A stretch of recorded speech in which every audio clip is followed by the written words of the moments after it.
জীবন তো শুধু আমাদের এই দুনিয়ার জীবনই শেষ কথা, এরপরে আবার এটাই আমাদের জীবন, এখানেই বেঁচে আছি, এখানেই মরে যাব, আর কালের আবর্তন ছাড়া আর তো কিছুই হয় না।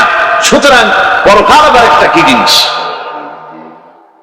আল্লাহ রাব্বুল আলামিনের জবাবে আল্লাহ পাক বলেন, ওই কাফেরদেরকে জবাব শোনায় দেন, কুলিল্লাহু ইউহয়িকুম সুম্মা ইউমীতুকুম সুম্মা ইয়াজমাউকুম ইলা ইয়াউমিল কিয়ামাতি লা রাইবা ফীহ। ওদেরকে জবাব দেন, তোমরা নিষ্প্রাণ ছিলে, সেখান থেকে তোমাদেরকে আল্লাহ পাক জিন্দা করেছেন, এই জিন্দা থেকে তোমরা আবার মৃত্যুবরণ করবে, আবার তোমাদেরকে পুনরুত্থিত করা হবে, এতে কোনো সন্দেহ নাই। ওয়ালাকিন আকসারান নাস লা ইয়ালামুন। আসল কথা হলো যে মানুষেরা, অধিক সংখ্যক লোকেরা এই সম্পর্কে অজ্ঞ, তারা জানেন। তারা বলে, ওয়ায়াকুলুল ইনসানু আইযা মা মিততু লাসাউফা উখরাজু হাইয়্যা। তারা বলে যে সত্যি আমরা যখন মরে যাব তখন আমাদেরকে কে আবার চিন্তা করবে? এটা কি করে সম্ভব? মরে গেলাম, আবার চিন্তা কে করবে? আল্লাহ রাব্বুল আলামিন ওদের কথার জবাবে নবীজিকে বলেন, আপনি জবাব দিয়ে দেন, আওয়ালা ইয়াযকুরুল ইনসানু আন্না খালাকনাহু মিন ক্বাবলু ওয়া লাম ইয়াকু শাইআ। মানুষের কি সেই কথা মনে পড়ে না যখন তাকে সৃষ্টি করার আগে সে কিছুই ছিল না?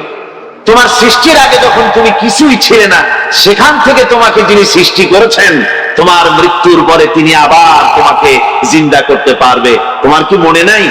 হাল আতা আলাল ইনসানি হিনুম মিনাদ দাহরি লাম ইয়াকুন শাইআম মাযকুরা।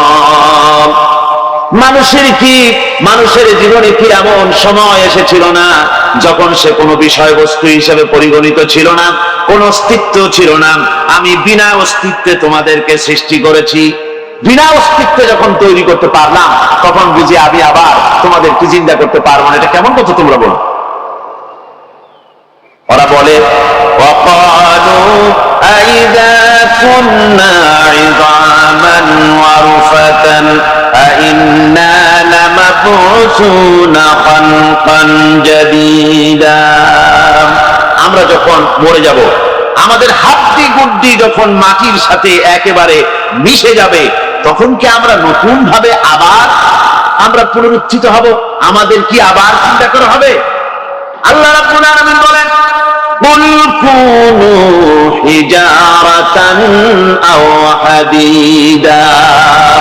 নবী শুনিয়ে দেন, তোমরা যদি মরে গিয়া মাটির সাথে মিশে গিয়া যদি পাথর হয়ে যাও, আর যদি তোমরা লোহাও হয়ে যাও, তারপরেও আল্লাহ রাব্বুল আলামিন তোমাদেরকে জিন্দা করবেন, আবার তোমাদের উঠাবেন। ওরা বলে যে আচ্ছা বুঝলাম, কে উঠাবে আমাদের? কেমনে উঠাবে? আল্লাহ পাক বলেন, ফাসায়াকুলুনা মান ইউরিদুনা।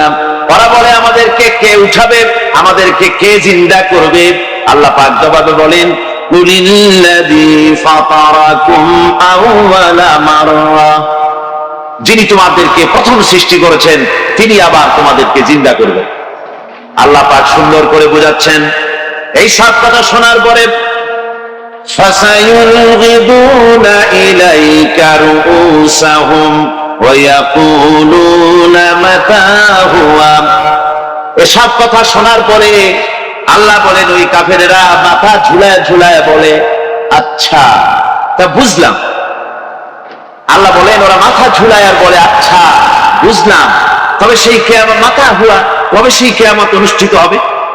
আল্লাহ বলেন, নবী শোনায় দাও, কুল আসা আইয়াকুনা করিবা। বেশি দেরি নাই, হতে পারে খুবই তাড়াতাড়ি। কি বলা যায়, সে সময়টা অতি নিকটবর্তী হয়ে যেতে পারে, খুবই নিকটবর্তী সে সময়, সে বেশি দেরি হওয়ার কথা নয়। আল্লাহ পাক এবার মানুষকে যুক্তি দিয়ে বোঝাচ্ছেন, কোরআনে কারীম মানতে মানুষ অস্বীকার করলে আল্লাহ দান্দার ব্যবস্থা করেন নাই। নবীজিকে বলেছেন, ইন্নামা আনতা মুযাক্কিরুন লাস্তা আলাইহিম বিমুসাইতির। ও নবী, আপনি একজন উপদেশক, উপদেশ দিয়ে যান।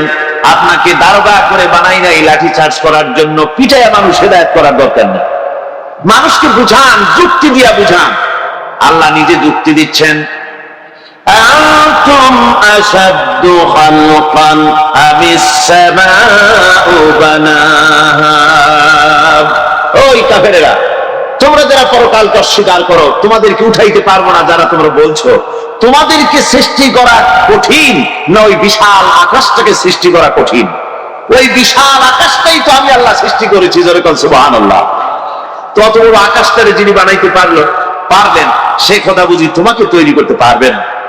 আল্লাহ পাক বলছেন, ফানজুর ইলা আসারি রাহমাতিল্লাহি কাইফা ইউহিল আরদা বাদা মাউতিহা। লক্ষ্য করে দেখো, এই পৃথিবীর মাটিকে আল্লাহ কিভাবে জিন্দা করেন। মুর্দা মাটি, এই মাটি চৈত্র বৈশাখ মাসে প্রখর রোদে মাটি ফেটে চৌচির হয়ে যায়। এই ফেটে যাওয়া চৌচির মাটিতে আল্লাহ পাক বৃষ্টির পানি দিয়ে এই মাটিকে, এই মৃত্যু মাটিকে আল্লাহ পাক যেভাবে জিন্দা করেন, ইন্না যালিকা লামুহয়িল মাউতা ওয়া হুয়া আলা কুল্লি শাইইন কাদির। সে আল্লাহ পাক তোমরা মরলে পরে আবার এভাবে জিন্দা করতে পারবেন। জোরে বলেন সুবহানাল্লাহ। আমার ভাইয়েরা, আল্লাহ পাকের পরে বলেন, দেখো মৃত্যু জমিনকে কেমনে জিন্দা করি। আল্লাহুল্লাযী আরসালার রিয়াহা ফাতুসিরু সাহাবান فسقناه إلى بلد ميت فأحيينا به الأرض بعد موتها كذلك النشور। আমি আল্লাহ রাব্বুল আলামিন ওই সমুদ্রের নোনা পানিগুলোকে, সমুদ্রের লবণাক্ত পানিগুলিকে বাষ্পীয় আকারে উত্থিত করে মেঘমালায় পরিণত করি, আর এরপরে বাতাসকে হুকুম করি, বাতাস এই মেঘটারে টেনে নিয়ে যাও অমুক জায়গায়। মেঘ চলে এলো, আল্লাহ রাব্বুল আলামিন বলেন, মেঘ এবার বিন্দু বিন্দু করে বৃষ্টি বর্ষণ করে দে। আমার হুকুমে ওই পানিগুলি বৃষ্টি হয়ে বিন্দু বিন্দু হয়ে জমিনে পতিত হয়। আল্লাহ বলেন, এভাবে করে বৃষ্টির পানি দিয়া মরা জমিনকে জিন্দা করে দিয়া নববধূ গর্ভধারণের যেমন প্রস্তুতি নেয়, বৃষ্টির পানি পায়া মরা জমিন তেমন ফসল ধারণের জন্য প্রস্তুতি নিয়ে নেয়। সুবহানাল্লাহ। এইটা যেভাবে আমি করি, কাযালিকান নুশুর, এইভাবে করে তোমাদের কি কিয়ামতের দিন আমি জিন্দা করতে পারবো। কেমনে অস্বীকার করো? কাইফা তাকফুরুনা বিল্লাহি ওয়া কুনতুম আমওয়াতান ফাহিয়াকুম সুম্মা ইউমীতুকুম সুম্মা ইলাইহি তুরজাউন। কি করে তুমি আমাকে, আমি আল্লাহকে অস্বীকার করো? কুনতুম আমওয়াতান, তুমি ছিলে নিষ্প্রাণ, ফাহিয়াকুম, এরপরে আমি তোমাকে জিন্দা করলাম, সুম্মা ইউমীতুকুম, এরপরে তোমাকে আমি মৃত্যু করব, সুম্মা ইউহয়ীকুম, এরপরে তোমাদের আবার আমি জিন্দা করব, সুম্মা ইলাইহি তুরজাউন, এরপরে তোমাদের সকলকেই আমার কাছে ফিরে আসতে হবে। দেখেন না, আমরা যখন মানুষকে কবরে রাখি, কবরে রেখে তারপরে উপরে মাটি দিয়ে কি বলেন আপনারা? মিনহা খালাকনাকুম, পড়েন, মিনহা খালাকনাকুম ওয়া ফিহা নুঈদুকুম ওয়া মিনহা নুখরিজুকুম তারাতান উখরা। হে বান্দা, এই মাটি দিয়া তোরে তৈরি করা হয়েছিল, এই মাটির ভিতরে রেখে গেলাম, আবার এই মাটি থেকে আল্লাহ রাব্বুল আলামিন তোমারে জিন্দা করবেন। কিয়ামতের ময়দানে সকলকে উঠতে হবে সেখানে আল্লাহর দরবারে। আল্লাহ পাক বলছেন, বান্দা কেমনে অস্বীকার করো? ইন কুনতুম ফি রাইবিন মিনাল বা'স ফাইন্না খালাকনাকুম মিন তুরাব। পরকালকে যারা অস্বীকার করো, কিয়ামতে উঠতে হবে, এটাকে কিভাবে অস্বীকার করো? চিন্তা করে দেখো, তুমি নিষ্প্রাণ মাটি ছিলে, এই মাটি দিয়ে আমি তোমাকে তৈরি করেছি। আবার আল্লাহ মানুষকে আরো বুঝান, কিয়ামত আছে, পরকাল হবে, আল্লাহর দরবারে উঠতে হবে। আলাম ইয়াকুনু ফাতাম মিন মানিয়্যুনা, তুমি কি মাতৃগর্ভে নিক্ষিপ্ত এক ফোঁটা পানি ছিলে না? সুম্মা কানা আলাকাতান ফাখালাকা ফাসাওয়া, এরপরে তোমাকে মাংসপিণ্ডে, জমাট রক্তে মাংসপিণ্ডে পরিণত করা হলো, এরপরে তোমাকে সুন্দর করে তোমাকে সুগঠিত করা হলো। فجعل منه الزوجين الذكر والأنثى, এরপরে মাতৃগর্ভের ভিতরে আমি এটাকে পুরুষ বানালাম, কন্যা সন্তান অথবা পুত্র সন্তানে পরিণত করলাম। এইটা যে পেরেছে, যিনি পেরেছেন, আলাইসা যালিকা বিকাদিরিন আলা আইয়ুহিয়াল মাউতা, সে আল্লাহর পক্ষে কি সম্ভব নয় যে তোমার মৃত্যুর পরে তিনি আবার জিন্দা করতে পারবেন? কি বলবেন, কি বলেন, সম্ভব না? তিনি পারবেন না? নিশ্চয়ই তিনি আবার কিয়ামতের মাঠে আমাদেরকে হাজির করতে পারবেন, এতে কোনো সন্দেহ নাই। আল্লাহ পাক সেই জন্য এখানে বলতেছেন যে ওরা আসলেই পরকালকে অস্বীকার করেছে। আপনি যে নবী, এতে কোনো সন্দেহ নাই। আপনি খানা খান, আপনি বাজারে যান, এটাই মূল আলোচনার বিষয় না। মূল কথা হলো তারা পরকালকে অস্বীকার করেছেন। আল্লাহ পাক বলেন ওয়ান্নাস সাআতা আতিয়াতুন লা রাইবা ফিহা, অবশ্যই যে সময় আসবে, সে কিয়ামত আসবেই, এতে কোনো সন্দেহ নাই। ওয়ান্নাল্লাহা ইয়াবআসু মান ফিল কুবুর, আর আল্লাহ তিনি কবরের মধ্যে অন্তর্হিত যা কিছু আছে সবাইকে কিয়ামতের দিন আল্লাহ পাক ময়দানে উঠাবেন। কিয়ামতে আল্লাহর দরবারে সকলকে হাজির হতে হবে। আমার বন্ধুগণ, আল্লাহ পাক বলেন ওয়ালাকাদ খালাকনাল ইনসানা মিন সুলালাতিন মিন তিন, লক্ষ্য করো, তুমি ছিলে মাটির নির্যাস থেকে তোমাকে তৈরি করা হয়েছে। শুধু মাটির নির্যাস থেকে তোমাকে কোনো মডেল ছাড়া, কোনো ধরনের আদর্শ ছাড়া, কোনো ধরনের নমুনা ছাড়া তোমাকে সৃষ্টি করা হলো। সুম্মা জাআলনাহু নুতফাতান ফি ক্বারারিন মাকিন, এরপরে মাতৃগর্ভে একটা অত্যন্ত সুরক্ষিত জায়গায় তোমাকে সংরক্ষণ করা হয়েছিল। সুম্মা খালাকনান নুতফাতা আলাকাতান ফাখালাকনাল আলাকাতা মুদগা, রক্তপিণ্ডকে, নাপাক পানিকে জমাট রক্ত করেছি, জমাট রক্তকে আমি আবার গোশত পিণ্ডে পরিণত করেছি। ফাকাসাওনাল ইযামা লাহমা, এরপরে সুন্দর করে চামড়া দিয়ে, গোশত দিয়ে একটা আকৃতি তোমাকে দান করেছি। সুম্মা আনশানাহু খালকান আখারা ফাতাবারাকাল্লাহু আহসানুল খালিকিন, এরপরে সুন্দর একটা বিশেষ একটা আকৃতি দিয়ে তোমাকে আমি সুন্দর করে সুগঠিত করে তোমাকে তৈরি করেছি। সুম্মা ইন্নাকুম বা'দা যালিকা লামাইতুন, এরপরে আল্লাহ রাব্বুল আলামিন তোমাকে মৃত্যু দেব, অবশ্যই তোমাকে মৃত্যুবরণ করতে হবে। সুম্মা ইন্নাকুম ইয়াউমাল কিয়ামাতি তুবআতুন, এরপরে কিয়ামতের দিন আসবে, ওই বিশেষ মুহূর্ত আসবে, সেই নির্দিষ্ট সময় আসবে, ওই কিয়ামতের মাঠে আল্লাহর দরবারে তোমাদের সকলকে উঠতে হবে, কোনো সন্দেহ তাতে নাই। আল্লাহ পাক বলেন وَأَعْتَدْنَا لِمَنْ كَذَّبَ بِالسَّاعَةِ سَعِيرًا, আমাদের পরকালকে, এই আখিরাতকে, কিয়ামতের দিনকে যারা অস্বীকার করবে, যারা মিথ্যা মনে করবে, আমি তাদেরকে জ্বলন্ত আগুনের শাস্তি তাদের জন্য রেখেছি। যদি বলেন নাউযুবিল্লাহ। সেই যে দিনটা আল্লাহ পাক মানুষের জন্য রেখেছেন, সেই কিয়ামতের অবস্থা বড়ই মারাত্মক। মানুষেরা তা জানে না। মানুষ যদি তা বুঝতে পারতো, জানতে পারতো, তাহলে মানুষেরা গুনাহের কাজ করতে পারতো না।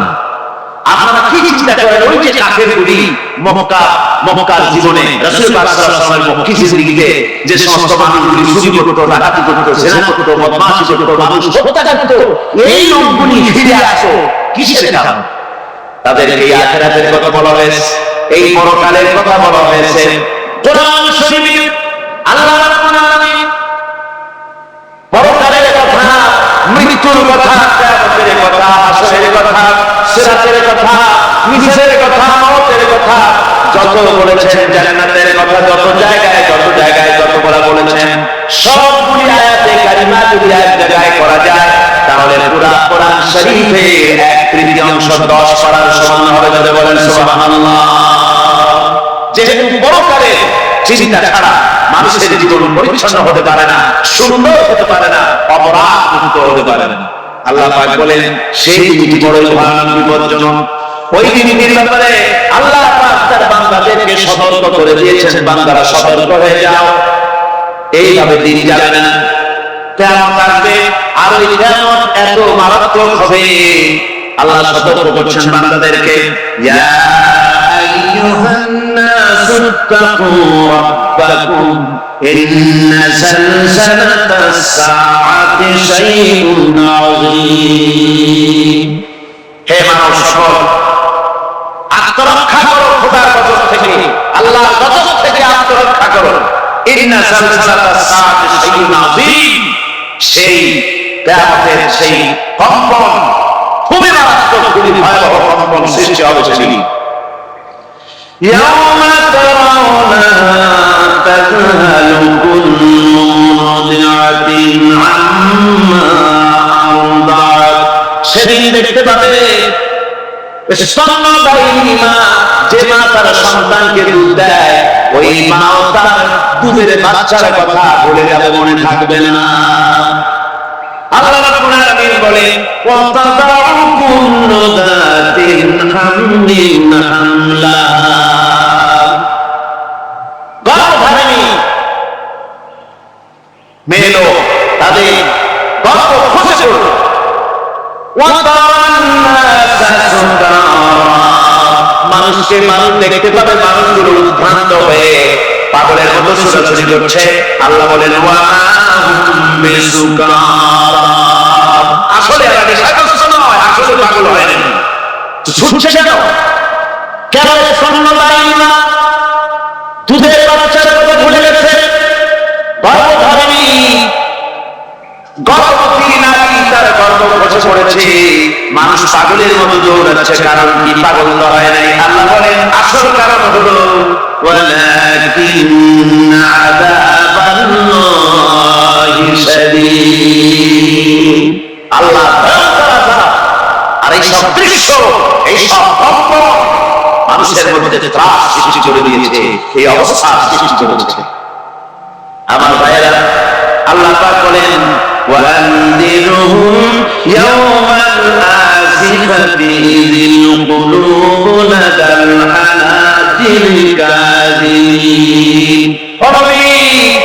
মানুষদেরকে আপনি সতর্ক করেন, ওই দিনটা এমন হবে ভয়ের চোটে মানুষের কলিজা তার বুকের কাছে চলে আসবে। মানুষ হয়তো অস্থির হয়ে যাবে, কলিজা বলার মতো চলে আসবে। সেই দিনের কথা তাদের শোনায় দেন। ওই দিনটা এমন মারাত্মক দিন, ফাকাইফা তাত্তাকুনা ইন কাফারতুম ইয়াওমান ইয়াজআলু লিল্লাহি শিবা। সেদিন ভয়, চিন্তা যুবক ছেলের বৃদ্ধে পরিণত হয়ে যাবে, কিশোরগুলি তরুণগুলি বৃদ্ধে পরিণত হয়ে যাবে। আমার বন্ধুগণ, মানুষ সেদিন দিক বিদিক হয়ে দৌড়াতে থাকবে, পালাবো কোথায়? আল্লাহ কোরআন শরীফে সব কথা বলে দিয়েছেন। ইয়াকুলুল ইনসানু আইনাল মাফার, কোথায় থাকবো, পালাবো কোথায়? অস্থির হয়ে মানুষ দৌড়াতে থাকবে, পালাবো কোথায়, যাবো কোথায়? আল্লাহ বলেন কাল্লা লা ওয়াজরা ইলা রাব্বিকা ইয়াওমাইযিল মুস্তাকার। ভাববার কোনো রাস্তা নাই, ভাবার কোনো পথ নাই, একমাত্র তোমার রব ছাড়া, আল্লাহর দরবার ছাড়া পালানোর কোনো রাস্তা নাই। আমার বন্ধুগণ, এই কঠিন সময়, এই কঠিন দিনে, পরকালের এই দিনে, কিয়ামতের এই মারাত্মক অবস্থায় সকলকে উঠতে হবে। আল্লাহ পাক বলেন, এরপরে কিয়ামত অনুষ্ঠিত হয়ে যাবে। সূরা ফুরকানে আল্লাহ বলছেন, ইযা রাআতুহুম মিন মাকানিন বাঈদিন সামিউ লাহা তাগায়ুযান ওয়া যাফীরা। যখন তাদেরকে জাহান্নাম দেখতে পাবে, অর্থাৎ জাহান্নামে যখন তারা জাহান্নামের দিকে অগ্রসর হবে, তখন তারা দূর থেকেই জাহান্নামের ক্রোধ এবং তেজস্বী আওয়াজ শুনতে পাবে। জাহান্নামের আওয়াজ, বিকট আওয়াজ। ওই যে কক্সবাজারের সমুদ্র সৈকতে ভ্রমণ করতে গিয়ে সমুদ্রের তুফানের আওয়াজ শুনছেন না? বললাম না কেন? সমুদ্রের তুফানের আওয়াজ শুনেছেন তো? এটা কিছুই না, একে মারাত্মক আওয়াজ, তেজস্বী ক্রোধের আওয়াজ কানের মধ্যে আসতে থাকবে জাহান্নামে। আল্লাহ রাব্বুল আলামিন বলেন, وَإِذَا أُلْقُوا مِنْهَا مَكَانًا ضَيِّقًا مُقَرَّنِينَ دَعَوْا هُنَالِكَ ثُبُورًا। যখন তাদেরকে হাত পা বেঁধে এই জাহান্নামে কোন সংকীর্ণ জায়গায় ফেলে দেওয়া হবে, তখন দাও হুনালিকা সুবুরা, তারা তখন নিজেদের ধ্বংস এবং মৃত্যু কামনা করবে। আল্লাহ বলেন, লা তাদউল ইয়াওমা সুবুরান ওয়াহিদান ওয়া দুউ সুবুরান কাসীরা। আজকে এক মৃত্যু দেব না, অসংখ্য মৌত যাবে। আজকে মৌত তোমাদের আসবে না, অসংখ্য বার ডাকলেও মৌত তোমাদের আসবে না। এই যে জাহান্নাম, যে জাহান্নামের দিকে তাদের নিয়ে যাওয়া হবে, আল্লাহকে অস্বীকার করলে, নবীকে অস্বীকার করলে, ইসলামকে অস্বীকার করলে, আল্লাহ নবীর নবুয়তকে অস্বীকার করলে, তাদের জায়গা হবে জাহান্নাম। আর সেই জাহান্নাম এত মারাত্মক, এত কঠিন জায়গা, যে জায়গা সম্পর্কে আল্লাহ পাক বলছেন, ইন্নাহু মান ইয়াতি রাব্বাহু মুজরিমান ফাইন্না লাহু জাহান্নামা লা ইয়ামুতু ফিহা ওয়া লা ইয়াহইয়া। অপরাধী হয়ে যে লোক আল্লাহর দরবারে উপস্থিত হবে, তার জন্য জাহান্নাম হবে, জাহান্নামে আল্লাহ দিবেন। আর ওই জাহান্নামে যখন লোকটা পড়ে যাবে, জাহান্নামের অবস্থা এমন হবে, লা ইয়ামুতু ফিহা ওয়া লা ইয়াহইয়া, সে বাঁচবেও না, মরবেও না, জীবন মৃত্যু অবস্থা, একটা অবস্থা সৃষ্টি হবে। ওই জাহান্নামে নারুল্লাহিল মুকাদ্দাতুল্লাতী তাত্তালিউ আলাল আফনিদা। জাহান্নামের প্রচন্ড আওয়াজ এমন উৎক্ষিপ্ত হয়ে তাদের কলিজা পর্যন্ত, অন্তর পর্যন্ত স্পর্শ করবে এই আগুনের তাপ। আর এদের পাহারায় রাখা হবে, ইন্নাহা আলাইহিম মুসাদাতুন ফি আমালিন মুমাদ্দাদ। জাহান্নামীদের পাহারায় রাখা হবে নির্মম, কঠোর ব্যবহার, কর্কশ আওয়াজ, কর্কশ ভাষী এ ধরনের ফেরেশতাদের রেখে রাখা হবে তাদের পাহারায়, তারা নিয়োজিত থাকবে। আল্লাহ রাব্বুল আলামিন বলেন, ও দুনিয়ার মানুষ, ইয়া আইয়ুহাল্লাযীনা আমানু কু আনফুসাকুম ওয়া আহলিকুম নারা। ও ইমানদারেরা, আল্লাহ দয়া বেশি বান্দার জন্য। বান্দার উপরে দয়া কার সবচেয়ে বেশি? সবচেয়ে বেশি দয়া হলো বান্দার উপরে আল্লাহ। আল্লাহ চান না যে সে জাহান্নামে যাক, কঠিন জায়গা জাহান্নাম। আল্লাহ বলেন, মুমিনেরা, তুমি নিজে আর তোমার পরিবারবর্গকে জাহান্নামের আগুন থেকে রক্ষা করো, আগুন থেকে রক্ষা করো, জাহান্নামের রাস্তা থেকে তাদের ফিরাও। ওই জাহান্নাম, যেই জাহান্নামের ইন্ধন হবে মানুষ আর পাথর। ফিরাও জাহান্নাম থেকে মানুষকে, তোমার সন্তানদেরকে ফিরাও। আজকে যে সব সন্তানের আল্লাহ বলেন, তুমি নিজে বাঁচো আর দয়ালকে বাঁচাও। যে সব সন্তান তোমার নামাজ নাই, রোজা নাই, আল্লাহ পরকালের চিন্তা নাই, যারা ইসলামকে বিশ্বাস করে না, যারা মনে করে কোরআন হচ্ছে বেহেশত দোজখের কথা, শুধু ওতে কোন মানুষের অর্থনীতি, সমাজনীতি, রাজনীতির ব্যাপার নাই, মানুষের জীবনের দরকারি জিনিসগুলি সেখানে নাই। সুতরাং আমরা যদি দুনিয়ায় সুখ সমৃদ্ধি পেতে চাই, তাহলে আমাদেরকে মানুষের তৈরি করা মতবাদ মানতে হবে। এইভাবে ছেলেরা যখন মানুষের তৈরিকার মতবাদের দিকে যখন দৌড়ায়, মা বাবা যদি তাদেরকে না ফিরায়, জাহান্নাম থেকে বাঁচাবার জন্য যদি চেষ্টা না করে, কিয়ামতের দিন ওই সন্তানেরা জাহান্নামে যখন জাহান্নামের অর্ডার তাদের হয়ে যাবে, তারা বলবে রব্বানা আরিনাল লাযাইনি আদাল্লানা, হে আমার প্রভু, কে আমাদেরকে গোমরাহ করে দিল মিনাল জিন্নি ওয়াল ইনসি, জিনের ভিতর থেকে, মানুষের ভিতর থেকে, আমাদের নেতারা, আমাদের বাবা, আমাদের মুরব্বি, তারা আমাদেরকে বিভ্রান্ত করলো, তোমার রাস্তা থেকে সরাই দিল। ওরা ওদেরকে নিয়ে আসো, আমাদেরকে এই খারাপ রাস্তা থেকে ফিরায় নাই, জাহান্নামের পথে চলেছি, আমাকে ফিরায় নাই। ও আল্লাহ, আজকে জাহান্নামে যাওয়ার আগে ওই মা বাবার মুরব্বিয়া যেটা তুলে নিয়ে আসো, নাজআলুহুমা তাহতা আকদামিনা লিয়াকুনা মিনাল আসফালিন, নিয়ে আসো ওদেরকে পায়ের তলে রেখে তারপরে জাহান্নামে যাবো। আমার ভাইরা, যে ছেলে আজকে মানুষের তৈরি করা মতবাদের আন্দোলন করছে, সেকুলারিজম করছে, সোশ্যালিজম করছে, ক্যাপিটালিজম করছে, তারপর ন্যাশনালিজম করছে, হাজারো মতবাদের দিকে আকৃষ্ট হয়েছে আপনার ছেলে, আপনার স্ত্রী, আপনার বোন, আপনার ভাই, আপনি জেনে শুনে তাদেরকে ফিরাচ্ছেন না, আল্লাহ রাস্তায় আনতেছেন না, কিয়ামতের দিন ওরা পালাইতে যাবে এবং ওদের এই অপরাধের কারণে, ফিরা না করার কারণে, সহযোগিতা করার কারণে কিয়ামতের দিন অবস্থা করুণ হয়ে যাবে। এই জন্য আল্লাহ রাব্বুল আলামিন বলছেন, হে বিশ্বাসীরা, আমাকে তোমরা যারা বিশ্বাস করেছো, ঈমান এনেছো, নিজে বাঁচো আর নিজের আলো আয়ালকে জাহান্নামের আগুন থেকে বাঁচাও। ওই জাহান্নাম আলাইহা মালাইকাতুন গিলাদুন শিদাদুন লা ইয়াসুনাল্লাহ মা আমারাহুম ওয়া ইয়াফআলুনা মা ইউমারুন।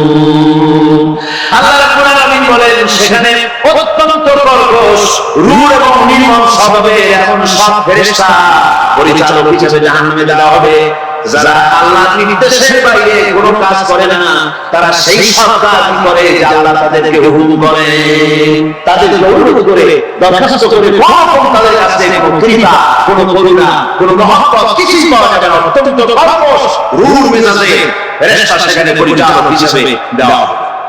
আর ওই জাহান্নামীদেরকে, যারা জাহান্নামে যাবে কিয়ামতের দিন, ফাল্লাযীনা কাফারু قطعت لهم ثياب من نار, আগুন দিয়ে কেটে তাই দিয়ে পোশাক তৈরি করে দেওয়া হবে, আগুনের পোশাক পরিয়ে দেওয়া হবে। আগুনের পোশাক গায়ে পরিয়ে দেওয়ার পরে কুল্লামা নাদিজাত জুলুদুহুম বাদদালনাহুম জুলুদান গায়রাহা, একবার চামড়া পড়ে যাবে, জাহান্নামের আগুনের চামড়া পুড়ে গলে যাবে, আবার আল্লাহ রাব্বুল আলামিন নতুন করে চামড়া পরিয়ে দিবেন, যাতে করে শাস্তির তীব্রতা অনুভব করতে পারে। নাউযুবিল্লাহ। আমার ভাইরা, জাহান্নামীরা ক্ষুধার যন্ত্রণায়, তৃষ্ণার যন্ত্রণায় আকাশের দিকে তাকায় থাকবে, উপরের দিকে তাকায় থাকবে, বলবে আরে যদি একটু বৃষ্টি হতো, মেঘ হতো, হঠাৎ করে দেখবে যে উপরে কালো মেঘ হয়ে গেছে, মনে করবে যে এবার বুঝি বৃষ্টি হবে, পানি পান করবো। মেঘটা দেখতে যাবে, মেঘের ভিতর থেকে অল্পক্ষণের ভিতরে গরম পানি পড়বে, এমন গরম পুঁজ, এমন গরম রক্ত পড়বে, যেগুলি পান করলে পরে সঙ্গে সঙ্গে পেটের নাড়ি ঘুরিয়ার করিয়া পিছনের দরজা দিয়ে সব বেরিয়ে যাবে। নাউযুবিল্লাহ মিন যালিক। আল্লাহ, এই কঠিন অবস্থা থেকে যদি আমাদেরকে হেফাজত করো, যদি বলেন আমিন। সবাই বলেন আমিন। আমার ভাইরা, তামাশার ব্যাপার নয়, ও যুবক ভাইরা, শিক্ষিত ভাইরা, তামাশা করার ব্যাপার না, দুনিয়ায় খেল তামাশা ফুর্তি করার জায়গা না। जगा जी लगाने के लिए ये दुनिया नहीं है, ये बरत जा है तमाशा नहीं है। दुनिया उपभोग করার জায়গা, খেল তামাশা করার জায়গা না। এই পৃথিবীতে আল্লাহ রাব্বুল আলামিন বলেন, নাফরমানি করলে পরে জাহান্নামে যাবে, জাহান্নামে যেতে হবে। ওই জাহান্নামীদেরকে কি খেতে দেওয়া হবে? আল্লাহ পাক বলছেন, শোনো, খেতে দেব কি?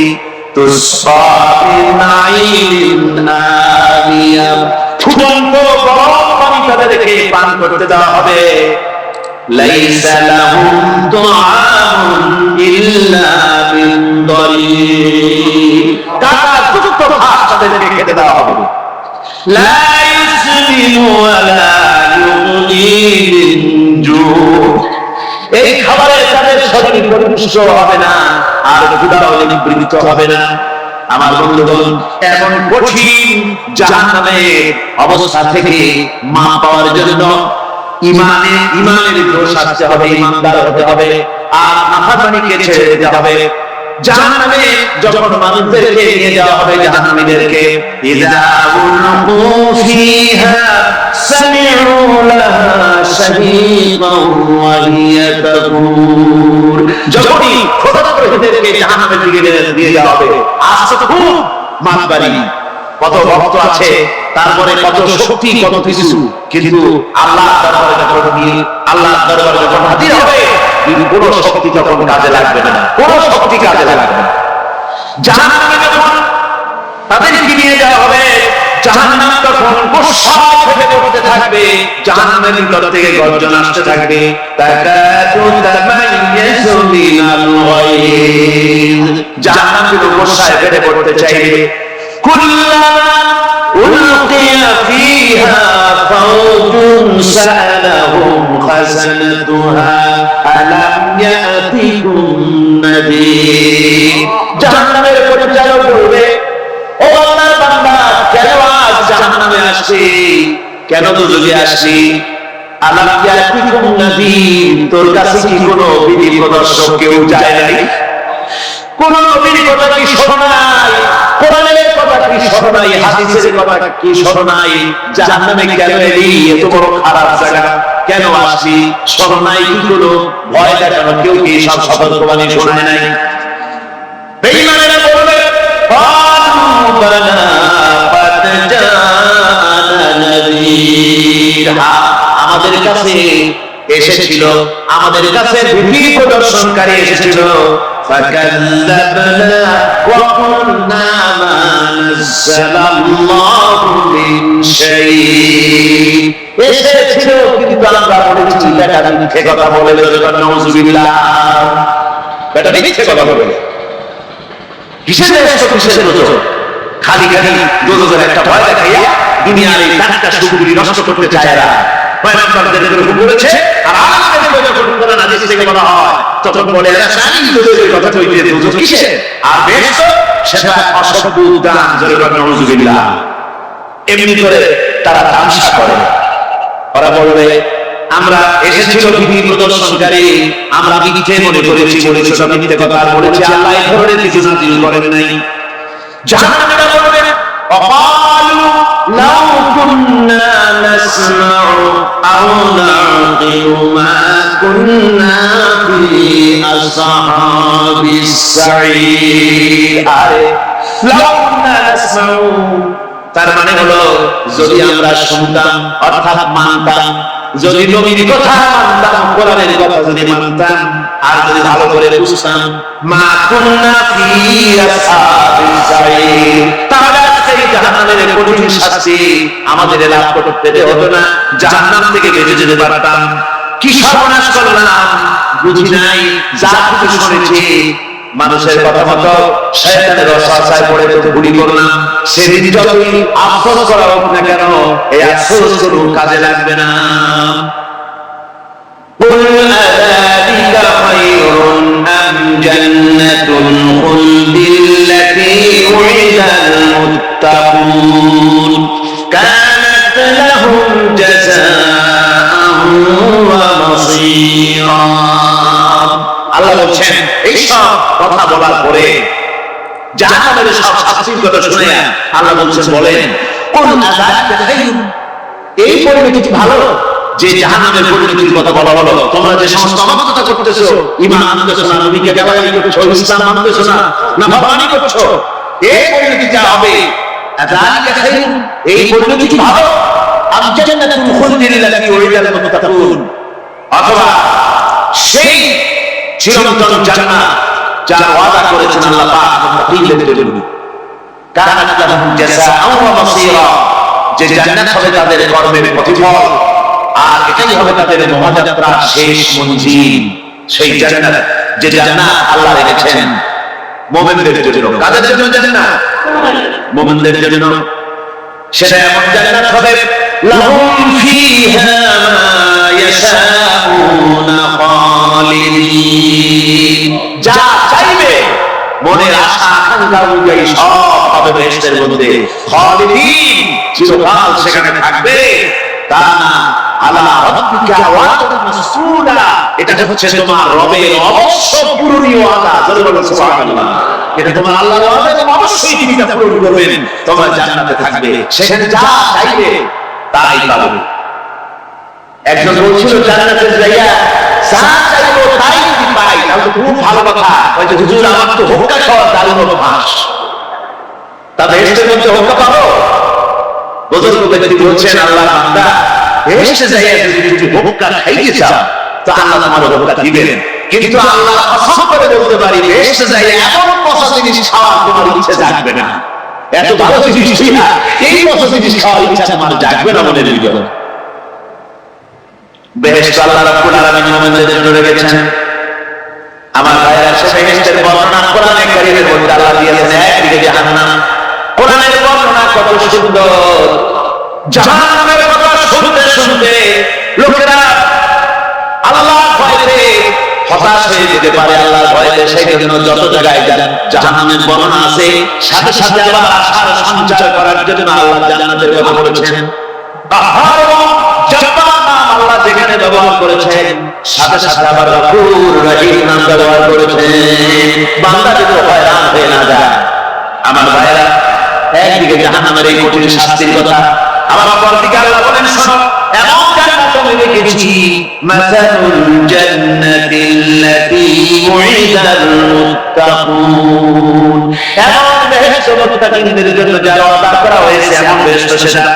ফিহা আনহারুম মিন মাইন গায়রি আসিন, সেখানে এমন সুন্দর স্বচ্ছ পানির ঝর্ণাধারা, সুমিষ্ট পানির ঝর্ণাধারা রাখা হয়েছে। ওয়ানহারুম মিন লাবানিন লাম ইয়াতাগায়্যার তা'আমুহু, আর সেখানে দুধের ঝর্ণা রাখা হয়েছে যার স্বাদ কখনো নষ্ট হবে না। ওয়ানহারুম মিন খামরিন লাযযাতান লিশ-শারিবিন, আর রাখা হয়েছে পানীয়ের ঝর্ণাধারা যা পানকারীদের জন্য অত্যন্ত সুন্দর হবে, খুবই সুস্বাদু হবে। আর রাখা হয়েছে ওয়ানহারুম মিন আসালিন মুসাফফা, পরিষ্কার পরিচ্ছন্ন সুস্বাদু মধুর ঝর্ণা। জোরে বলেন সুবহানাল্লাহ। ওয়াসাকাহুম রাব্বুহুম শারাবান তাহুরা, জান্নাতের ভিতরে তোমাদেরকে পান করানো হবে শারাবান তাহুরা, পবিত্র পানীয়। তাহে এবং তাহু দুটি কথা। তাহে বলা হয় সেই জিনিসকে যা নিজে পাক আর একজনকে পাক করতে পারে না, যেমন মধু, যেমন তেল, যেমন দুধ নিজে পাক, কিন্তু দুধ দিয়ে যদি কেউ গোসল করে, দুধ দিয়ে যদি কেউ উযু করে, ও নিজে পাক কিন্তু আপনাকে পাক করতে পারবে না। এটার নাম হচ্ছে তাহে। আর তাহুর বলা হয় সেই জিনিসকে যে নিজেও পাক এবং অন্যকেও পাক করে দিতে পারে, যেমন পানি। পানি নিজে পাক, ওটা দ্বারা উযু করলে, গোসল করলে সেও কি হবে? পাক হয়ে যাবে। আল্লাহ তাই বলেন, জান্নাতের ভিতরে ওয়াসাকাহুম রাব্বুহুম শারাবান তাহুরা, জান্নাতের ভিতরে শরাবের তাহুর পান করানো হবে। ওই শরাবটা নিজে পাক, আর যে পান করবে তাকে আরো পরিচ্ছন্ন পবিত্র করে দেবে। জোরে বলেন সুবহানাল্লাহ। সেই শরাব যেন খিতামুহু মিসক, যার মুখগুলি সুন্দর করে সুগন্ধ জিনিস দিয়ে, সুগন্ধি দিয়ে, মিষ্টি দিয়ে আটকানো রয়েছে। তারপরে ওয়াফি যালিকা ফালিয়াতানাফাসিল মুতানাফিসুন, এবার এই শরাব পান করার জন্য, এই পবিত্র পানীয় পান করার জন্য প্রতিযোগিতা করো। এই তোমরা প্রতিযোগিতা করে কার কাছে যেতে পারো। কিয়ামতের দিন আল্লাহ পাক জান্নাতে এই জিনিস পান করাবেন, আর ওই পাগলেরা কয় মদ খাওয়াবে। যদি কেন নাউজুবিল্লাহ, জাত অভ্যাস সেটাই সে নিজেও তাই চিন্তা করে। আমার বন্ধুগণ, জান্নাতের ভিতরে আল্লাহ রাব্বুল আলামিন এভাবে মধুর ঝর্ণা রাখবেন, দুধের ঝর্ণা রাখবেন, শত প্রবাহিত ঝর্ণা ধারা সেখানে থাকবে। মুত্তাকিনা আলাল আরাইকি লা ইয়ারাউনা ফিহা শামসান ওয়ালা জামহারিরা। জান্নাতীরা ঠেস দিয়ে ছায়ার মধ্যে আরাম করে বসে থাকবেন, না তাদেরকে সূর্যের তাপ জ্বালাতন করবে, আর না তাদের কোনো সেখানে কোনো কষ্ট হবে। এমনি করে আরাম করে তারা তার ভেতরে থাকবে, আর সেখানে তাদেরকে সুন্দর করে ছায়া দিয়ে এক সুন্দর জান্নাতের ভেতরে এক সুন্দরতম পরিবেশের মধ্যে আল্লাহ রাব্বুল আলামিন তাদেরকে সেখানে রাখবেন। এরপরে তারা ওয়াইদা রাআইতা সুম্মা রাআইতা নাঈমান ওয়া মুলকান কাবীরা, সেখানে যেদিকেই তাকাবে সেদিকেই শুধু নিয়ামতের সাম্রাজ্য দেখতে পাবে, শুধু নিয়ামত আর নিয়ামত, এগুলি তাদের চোখে পড়বে। সেখানে না সূর্যের তাপ আর না শীতের প্রকোপ, কোনো কষ্ট নাই, মানুষের শরীর থেকে ঘাম বেরোবে না, সেখানে বার্ধক্য এসে কাউকে পীড়া দিবে না। হুজুর একজন বুড়া লোক বলছিলেন, মিয়া তুমি তো বেহেশতে যাবে না, তুমি তো বুড়া মানুষ, তুমি তো বেহেশতে যাইতে পারবে না। লোকটা কান দিয়ে অস্থির হয়ে গেছে। রাসূল বলছেন যে বেহেশতে বুড়া মানুষ যাবে না, তার তো উপায় নেই। হুজুর বলছেন না, তুমি যখন বেহেশতে যাবে তুমি যুবক হয়ে যাবে। সুবহানাল্লাহ। এখন কালো মানুষ শুধু বলছেন যে কালো মানুষ বেহেশতে যাবে না, সেটা একদম কাজে হবে না। হুজুর বলছেন দেখো তুমি যখন বেহেশতে যাবে তুমি কালো থাকবে না, তুমি সুন্দর সুশ্রী হয়ে যাবে। সুবহানাল্লাহ। আমার ভাইরা, ওই জান্নাতের ভিতরে আল্লাহ রাব্বুল আলামিন অগণিত নিয়ামত মানুষের জন্য রেখেছেন, নিজের বান্দার জন্য রেখে দিয়েছেন। ওয়া হুরুল ঈন, বেহেশতের জন্য রয়েছে সুন্দর চক্ষুধারী হুরগণ রয়েছে সেখানে জান্নাতীদের জন্য। কামসালিন লুলুইল মাকনুন, যেন সে এতই সুন্দর, যেন গোপনে রক্ষিত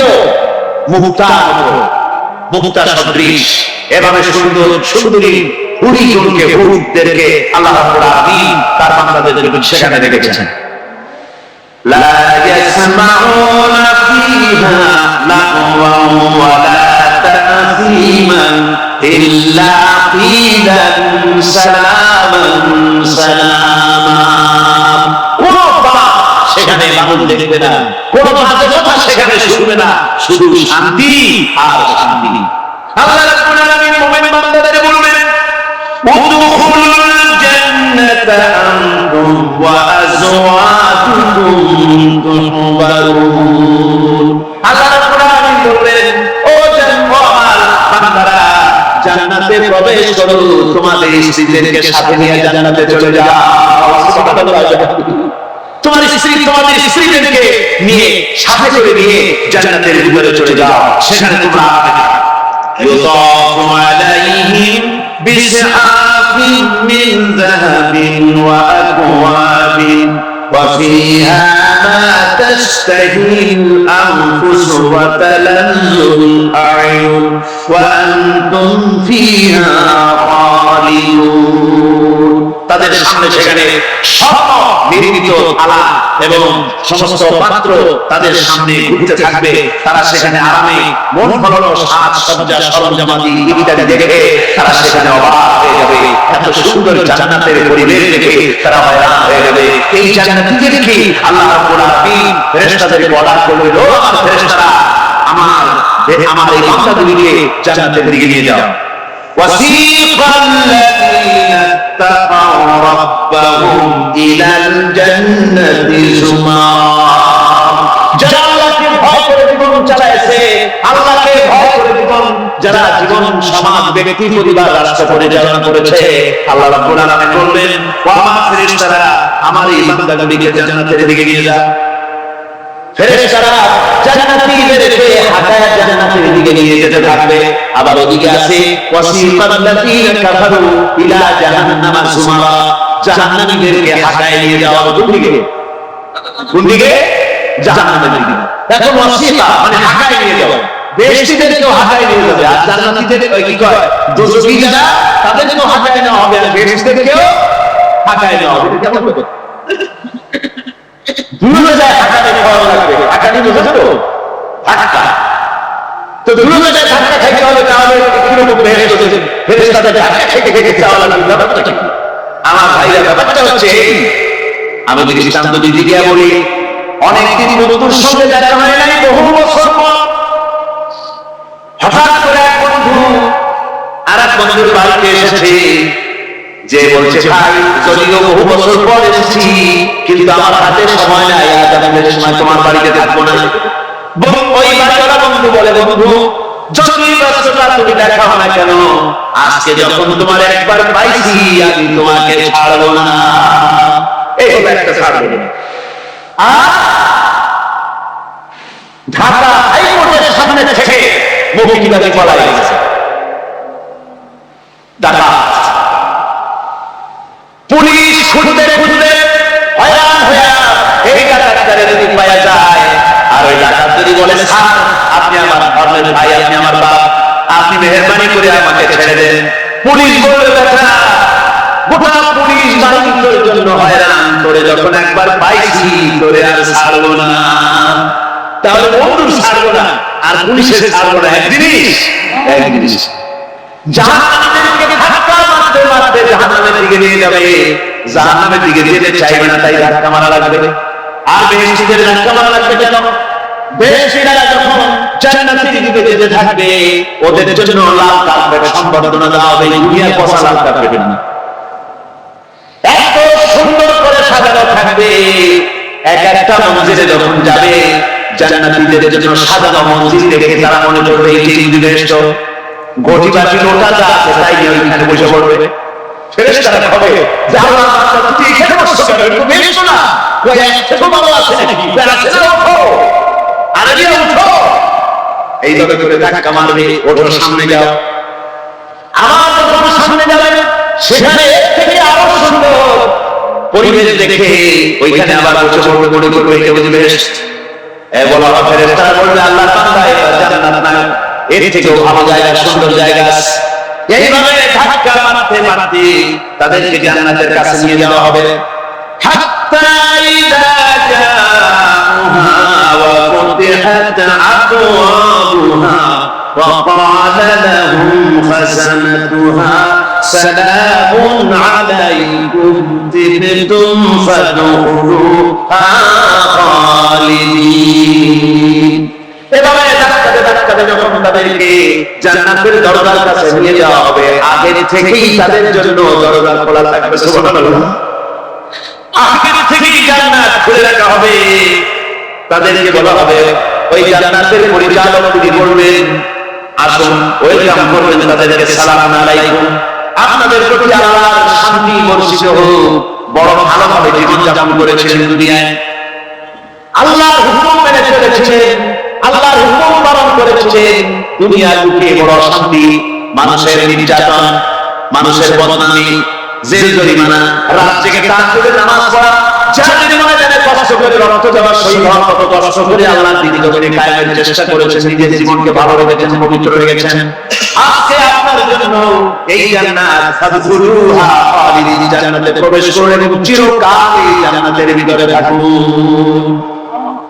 আল্লাহ ওই জান্নাতের সব কিছু দান করে দেবেন তাদেরকে, বেহেশতের মধ্যে তারা পৌঁছে যাবে। আর এই বেহেশতে পৌঁছে যাওয়ার আগে আরেকটি ঘটনা ঘটবে, সেটা হচ্ছে আল্লাহ নবী তিনি কাঁদতে থাকবেন।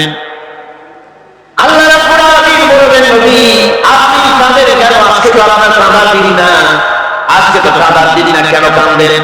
মাকামে মাহমুদ দিয়েছি, আপনাকে কাউসার দান করেছি, কেন কাঁদেন?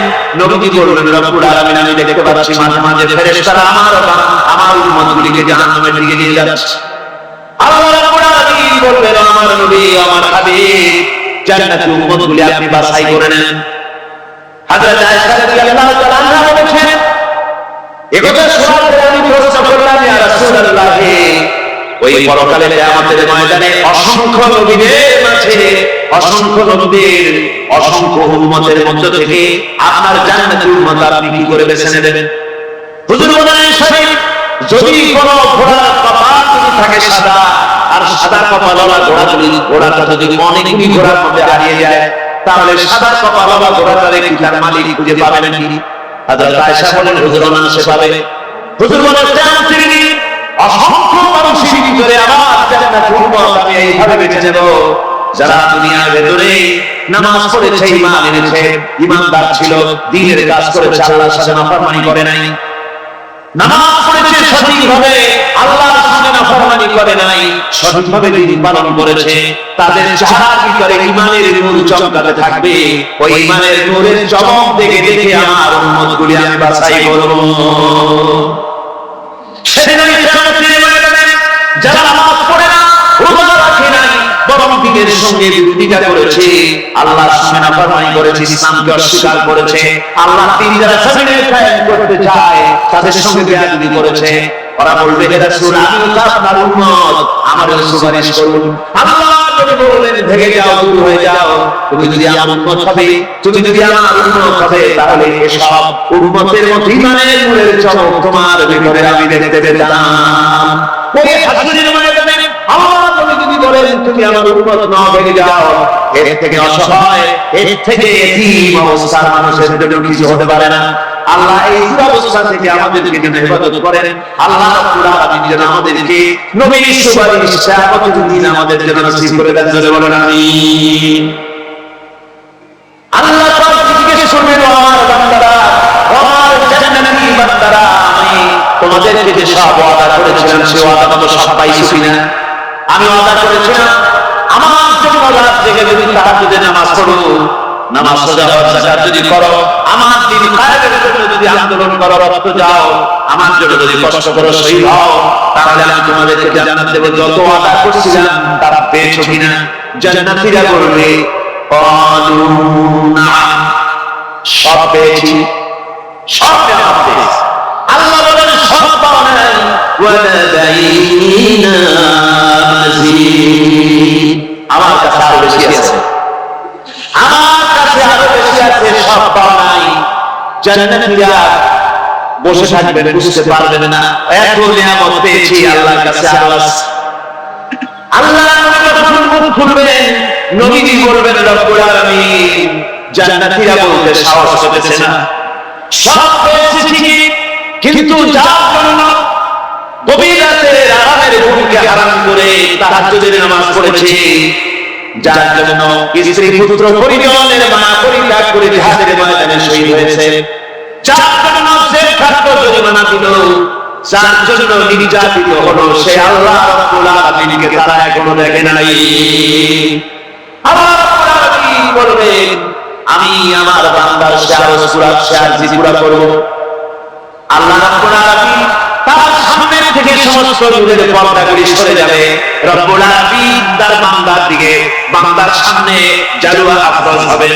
আল্লাহ পাক কোরআনে কারীমের ভিতরে বলছেন উজুহু ইয়াওমাইদিন নাযিরা ইলা রাব্বিহা নাযিরা।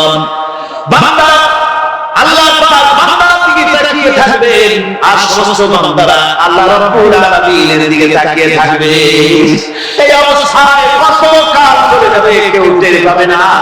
রব্বুল আলামিন জান্নাতের ভিতরে তোমার জান্নাতীরা যেদিন তোমাকে দেখবে, ওই দিন আমাদেরকেও জান্নাতে একটু জায়গা করে দিও আল্লাহ।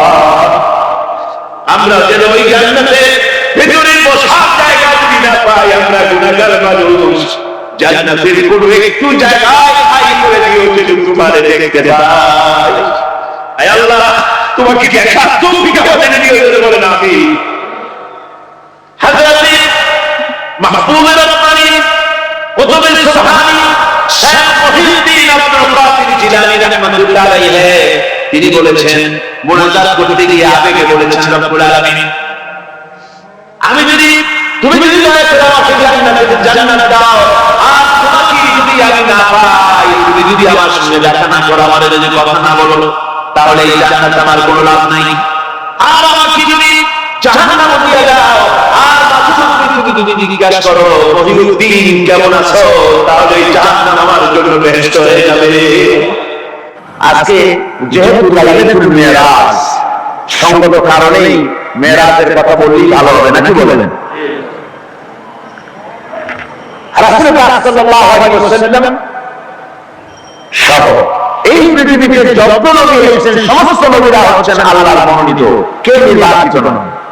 নবীরা সব কি মনোনীত? কে মনোনীত করেছেন? আল্লাহ সুবহানাহু ওয়া তাআলা তিনি মনোনয়ন দান করেছেন। নবীদের মধ্যে সমস্ত নবীরাই হচ্ছেন পূর্ণ পবিত্র, মাসুম, বেগুনাহ। লা ইফাররিকু বাইনা আহাদিন মির রুসুল। আমরা নবীদের মধ্যে কোনো পার্থক্য সহ্য করি না। আমরা সমস্ত নবীদের উপর ঈমান আনি। তবে নবীদের মধ্যে আল্লাহ রাব্বুল আলামিন কারো কারো ফজিলত কারো থেকে কিছু বেশি করেছেন, এটা আল্লাহ নিজেই বলেছেন। কারো ফজিলত কারোর উপরে আমি প্রদান করেছি। তো কোরআনে কারিমে আল্লাহ পাক বলেছেন যে কারো থেকে কারো ফজিলত বেশি দেওয়া হয়েছে, কিন্তু সমস্ত নবীদেরকে তিনটি জিনিস দেওয়া হয়েছে সমানভাবে। কয়টি জিনিস? মনে রাখুন, তিনটি জিনিস সকলকে দেওয়া হয়েছে। একটি হচ্ছে ওহী। ওহী ছাড়া নবী হওয়া যায় না। ওহী সকল নবীদেরই পেয়েছেন। দুই নম্বরে নবীদেরকে দেওয়া হয়েছে মুজিজা। তিন নম্বরে সমস্ত নবীদেরকে দেওয়া হয়েছে উন্নত মানের চরিত্র। একটা হচ্ছে ওহী, একটা মুজিজা, আর একটা উন্নত মানের চরিত্র। ওহী হচ্ছে আল্লাহর বাণী। ওহীটা কি? আল্লাহর বাণী। সেটা নাযিলের পদ্ধতি কি? আল্লাহ রাব্বুল আলামিন কোন বান্দার সাথে সরাসরি কথাবার্তা বলেন না। যখন তিনি কোন বান্দার সাথে কথা বলতে চান, তখন হয় পর্দার আড়াল থেকে বলেন, না হয় হযরতে জিবরাইলের মাধ্যমে কথা বলেন। তো এইভাবে করে ওহী দিয়েছেন সমস্ত নবীদেরকে। আর একটা দিয়েছেন মুজিজা। মুজিজা বলা হয় যে কোনো শক্তিশালী জিনিসকে দুর্বল করে দেওয়ার মতো ক্ষমতা যা, ওইটাকে বলা হয় মুজিজা। আর এই মুজিজা দেওয়া হয়েছে যে যুগে যে জিনিসের প্রভাব বেশি, ওই প্রভাব সম্পন্ন জিনিসটাকে, শক্তিশালী জিনিসটাকে দুর্বল করে দেওয়ার মতো শক্তি আল্লাহ নবীদেরকে দান করে দিয়েছেন। যেমন এক একজনকে এক এক মুজিজা দেওয়া হয়েছে। যেমন হযরত দাউদ আলাইহিস সালাম, আল্লাহ রাব্বুল আলামিন তাকে মুজিজা দান করেছিলেন। তিনি ছিলেন অস্ত্র নির্মাতা, অস্ত্র তৈরি করতেন, লোহা দিয়ে অস্ত্র তৈরি করতেন। অস্ত্র যারা বানায়, লোহা দিয়ে যারা জিনিস বানায়, লোহাকে ফাঁসে আনার জন্য, ইচ্ছে মতো করার জন্য লোহাকে পোড়াতে হয়। পোড়ায়া নরম বানায়া পিটায়া তারপরে আকৃতি দিয়ে আনা লাগে। হযরত দাউদ আলাইহিস সালামের মুজিজা ছিল লোহা দিয়ে অস্ত্র তৈরি করার সময় আগুনে পোড়ানোর তার দরকার হতো না। যখন যেমন ইচ্ছে করতেন লোহাগুলি হাতের মুঠার ভিতরে রেখে চাপ দিতেন, লোহা পানি হয়ে আঙ্গুলের ফাঁকের ভিতর থেকে পড়ে যেত। কি মুজিজা ছিল হযরত দাউদ আলাইহিস সালামের। সুলাইমান আলাইহিস সালামের মুজিজা ছিল তখতার উপরে বসে কোন রকমের ইঞ্জিন, কোন রকমের মেশিন ছাড়া তখতার উপরে বসে যেতেন। তখতা হাওয়ার উপরে ভেসে বেড়াতো। ইচ্ছে মতো তামাম দুনিয়া তিনি সফর করতেন বিনা ইঞ্জিনে। এটার উপরে তিনি চড়ে বেড়াতেন। ঈসা আলাইহিস সালামের জামানায় চিকিৎসার প্রভাব বেড়েছিল দারুণ ভাবে। সে সময় আল্লাহ রাব্বুল আলামিন তাকে মুজিজা দিলেন। অন্ধ লোকের চোখের উপরে হাত বুলোতেন, অন্ধ সাথে সাথে চক্ষুমান, দৃষ্টি শক্তি সম্পন্ন হয়ে যেতেন, চক্ষুষ্মান হতেন। কুষ্ঠ ব্যাধিগ্রস্ত লোকের গায়ে হাত বুলিয়ে দিতেন, সঙ্গে সঙ্গে তারও ভালো হয়ে যেত। এ ছিল তার মুজিজা। হযরতে মূসা আলাইহিস সালামের জামানায় মুজিজা ছিল, সেই জামানায় প্রভাব ছিল জাদুর প্রভাব। এই সময় আল্লাহ রাব্বুল আলামিন তাকে মুজিজা দিলেন, জাদুকে দুর্বল করে দেওয়ার মতো ক্ষমতা তার হাতে দিয়ে দিলেন। কোরআনে কারিমে রব্বুল আলামিন বলছেন, ওয়ালা তিলকা বিয়ামিনিকা ইয়া মূসা হে মুসা তোমার ডান হাতে ওটা কি?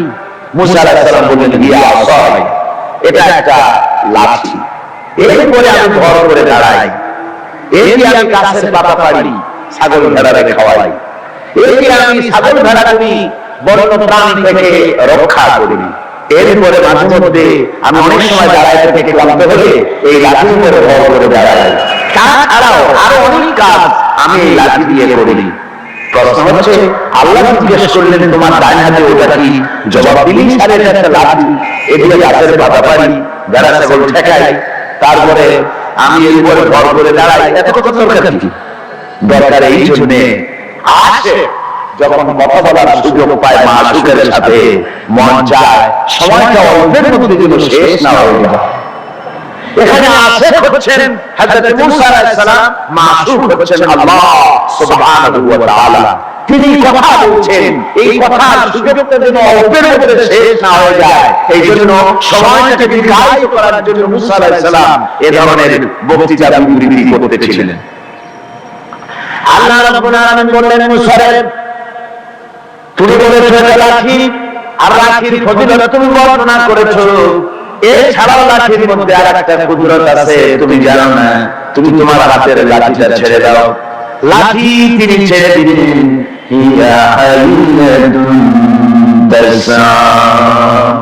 একটা বিরাট অজগর হয়ে গেল।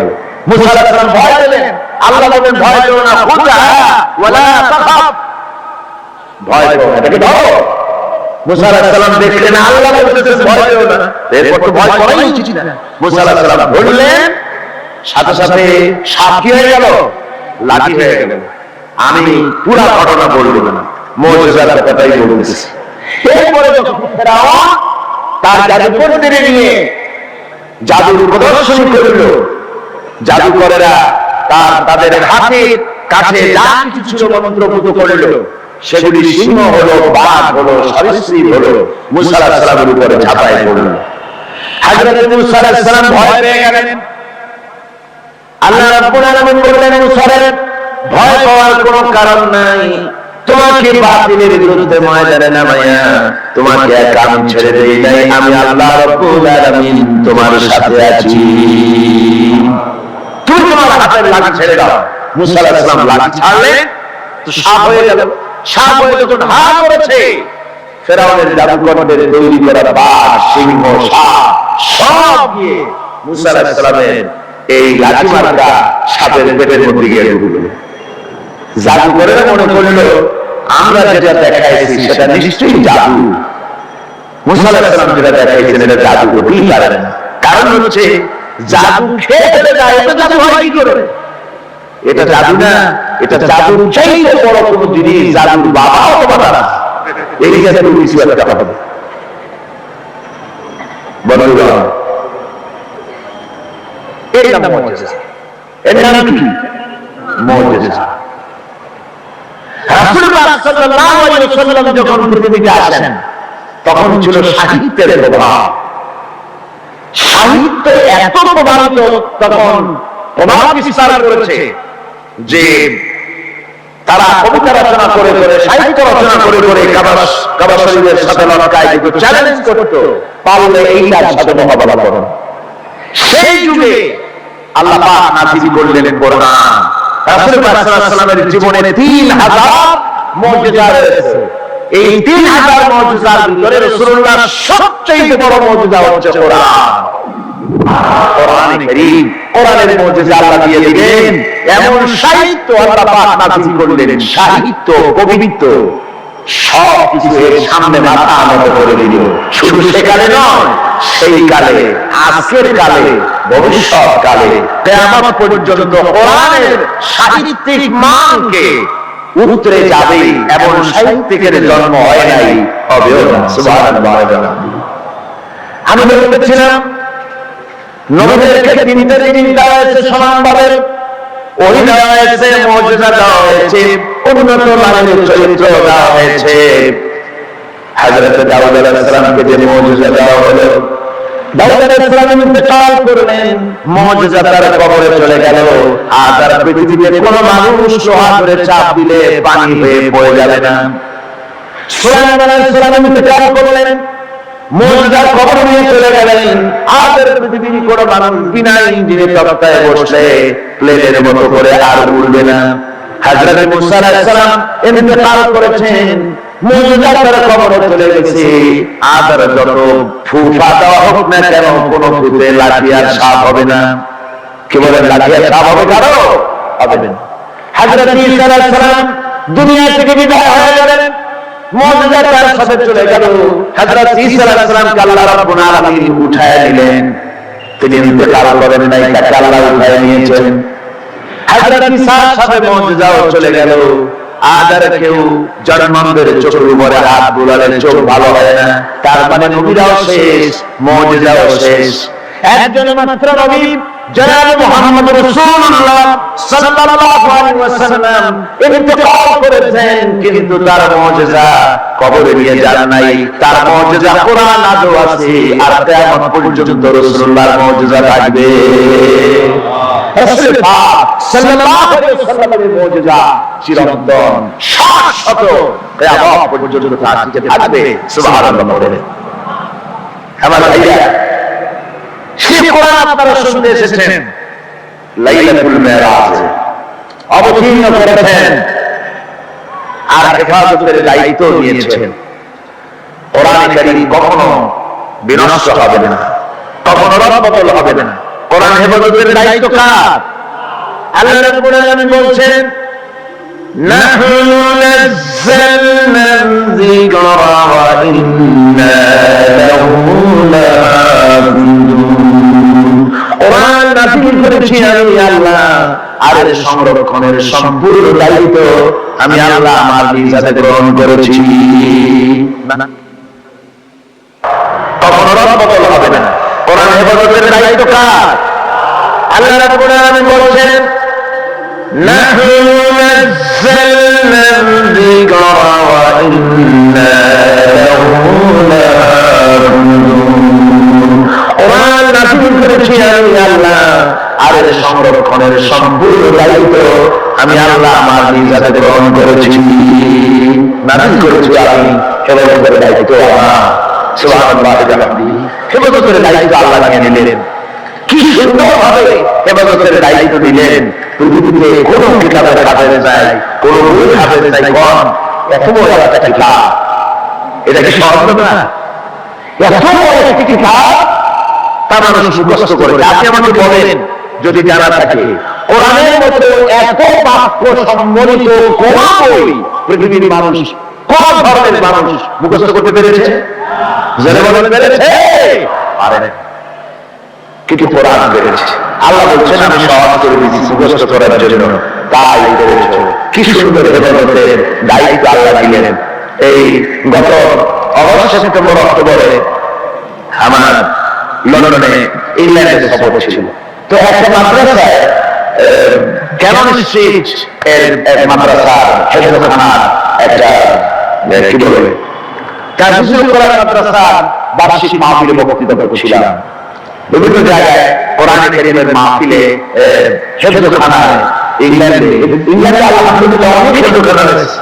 টাইটেল মাদ্রাসা 3টা হয়েছে সেখানে, আলহামদুলিল্লাহ পড়ে 3টা টাইটেল মাদ্রাসা রয়েছে। Islamic kindergarten school, high school, college এর সংখ্যা হয়েছে 30, আর হাজার হাজার মসজিদ হয়েছে, আলহামদুলিল্লাহ। তো এরকম একটি হেফাজতখানা, তারা তাদের বার্ষিক মাহফিল আমাকে দাওয়াত দিয়েছে। ওই হাফেজদের মাথায় পাগড়ি দস্তবন্দি করতে হবে। তো আমাকে দাওয়াত দেওয়া হলো। একটা ছেলের মাথায় পাগড়ি পড়লাম, তার বয়স আমার মনে হলো 8 বছর হবে। কোরআন কারীমের হাফেজ দেখেছে। তাকে পাগড়ি পরে আলোচনার মধ্যে আমি বললাম যে আল্লাহ পাক যেন আটলান্টিক মহাসাগরকে একটা ঝিনুকের মতো করে দিয়েছেন। এই বাচ্চা ছেলেটা একটা ঝিনুকের মতো, আর কোরআন কারীম আটলান্টিক মহাসাগরের মতো, তার থেকেও বড়।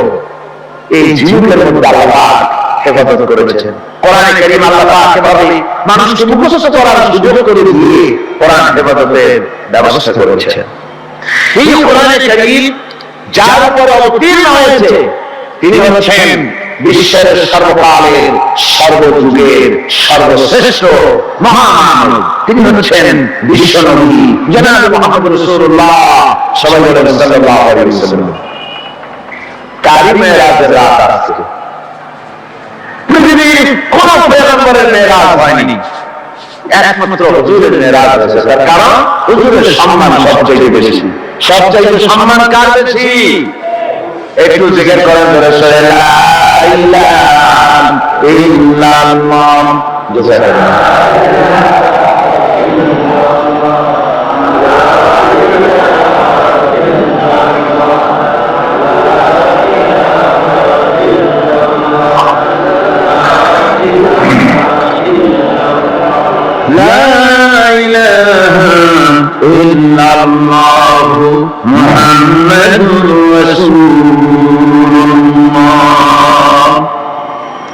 রাসূলের মেরাজ পৃথিবীর কোন পয়গম্বরের কিসমতে দেওয়া হয়নি, তাই হয়েছে রাসূলের কিসমতে।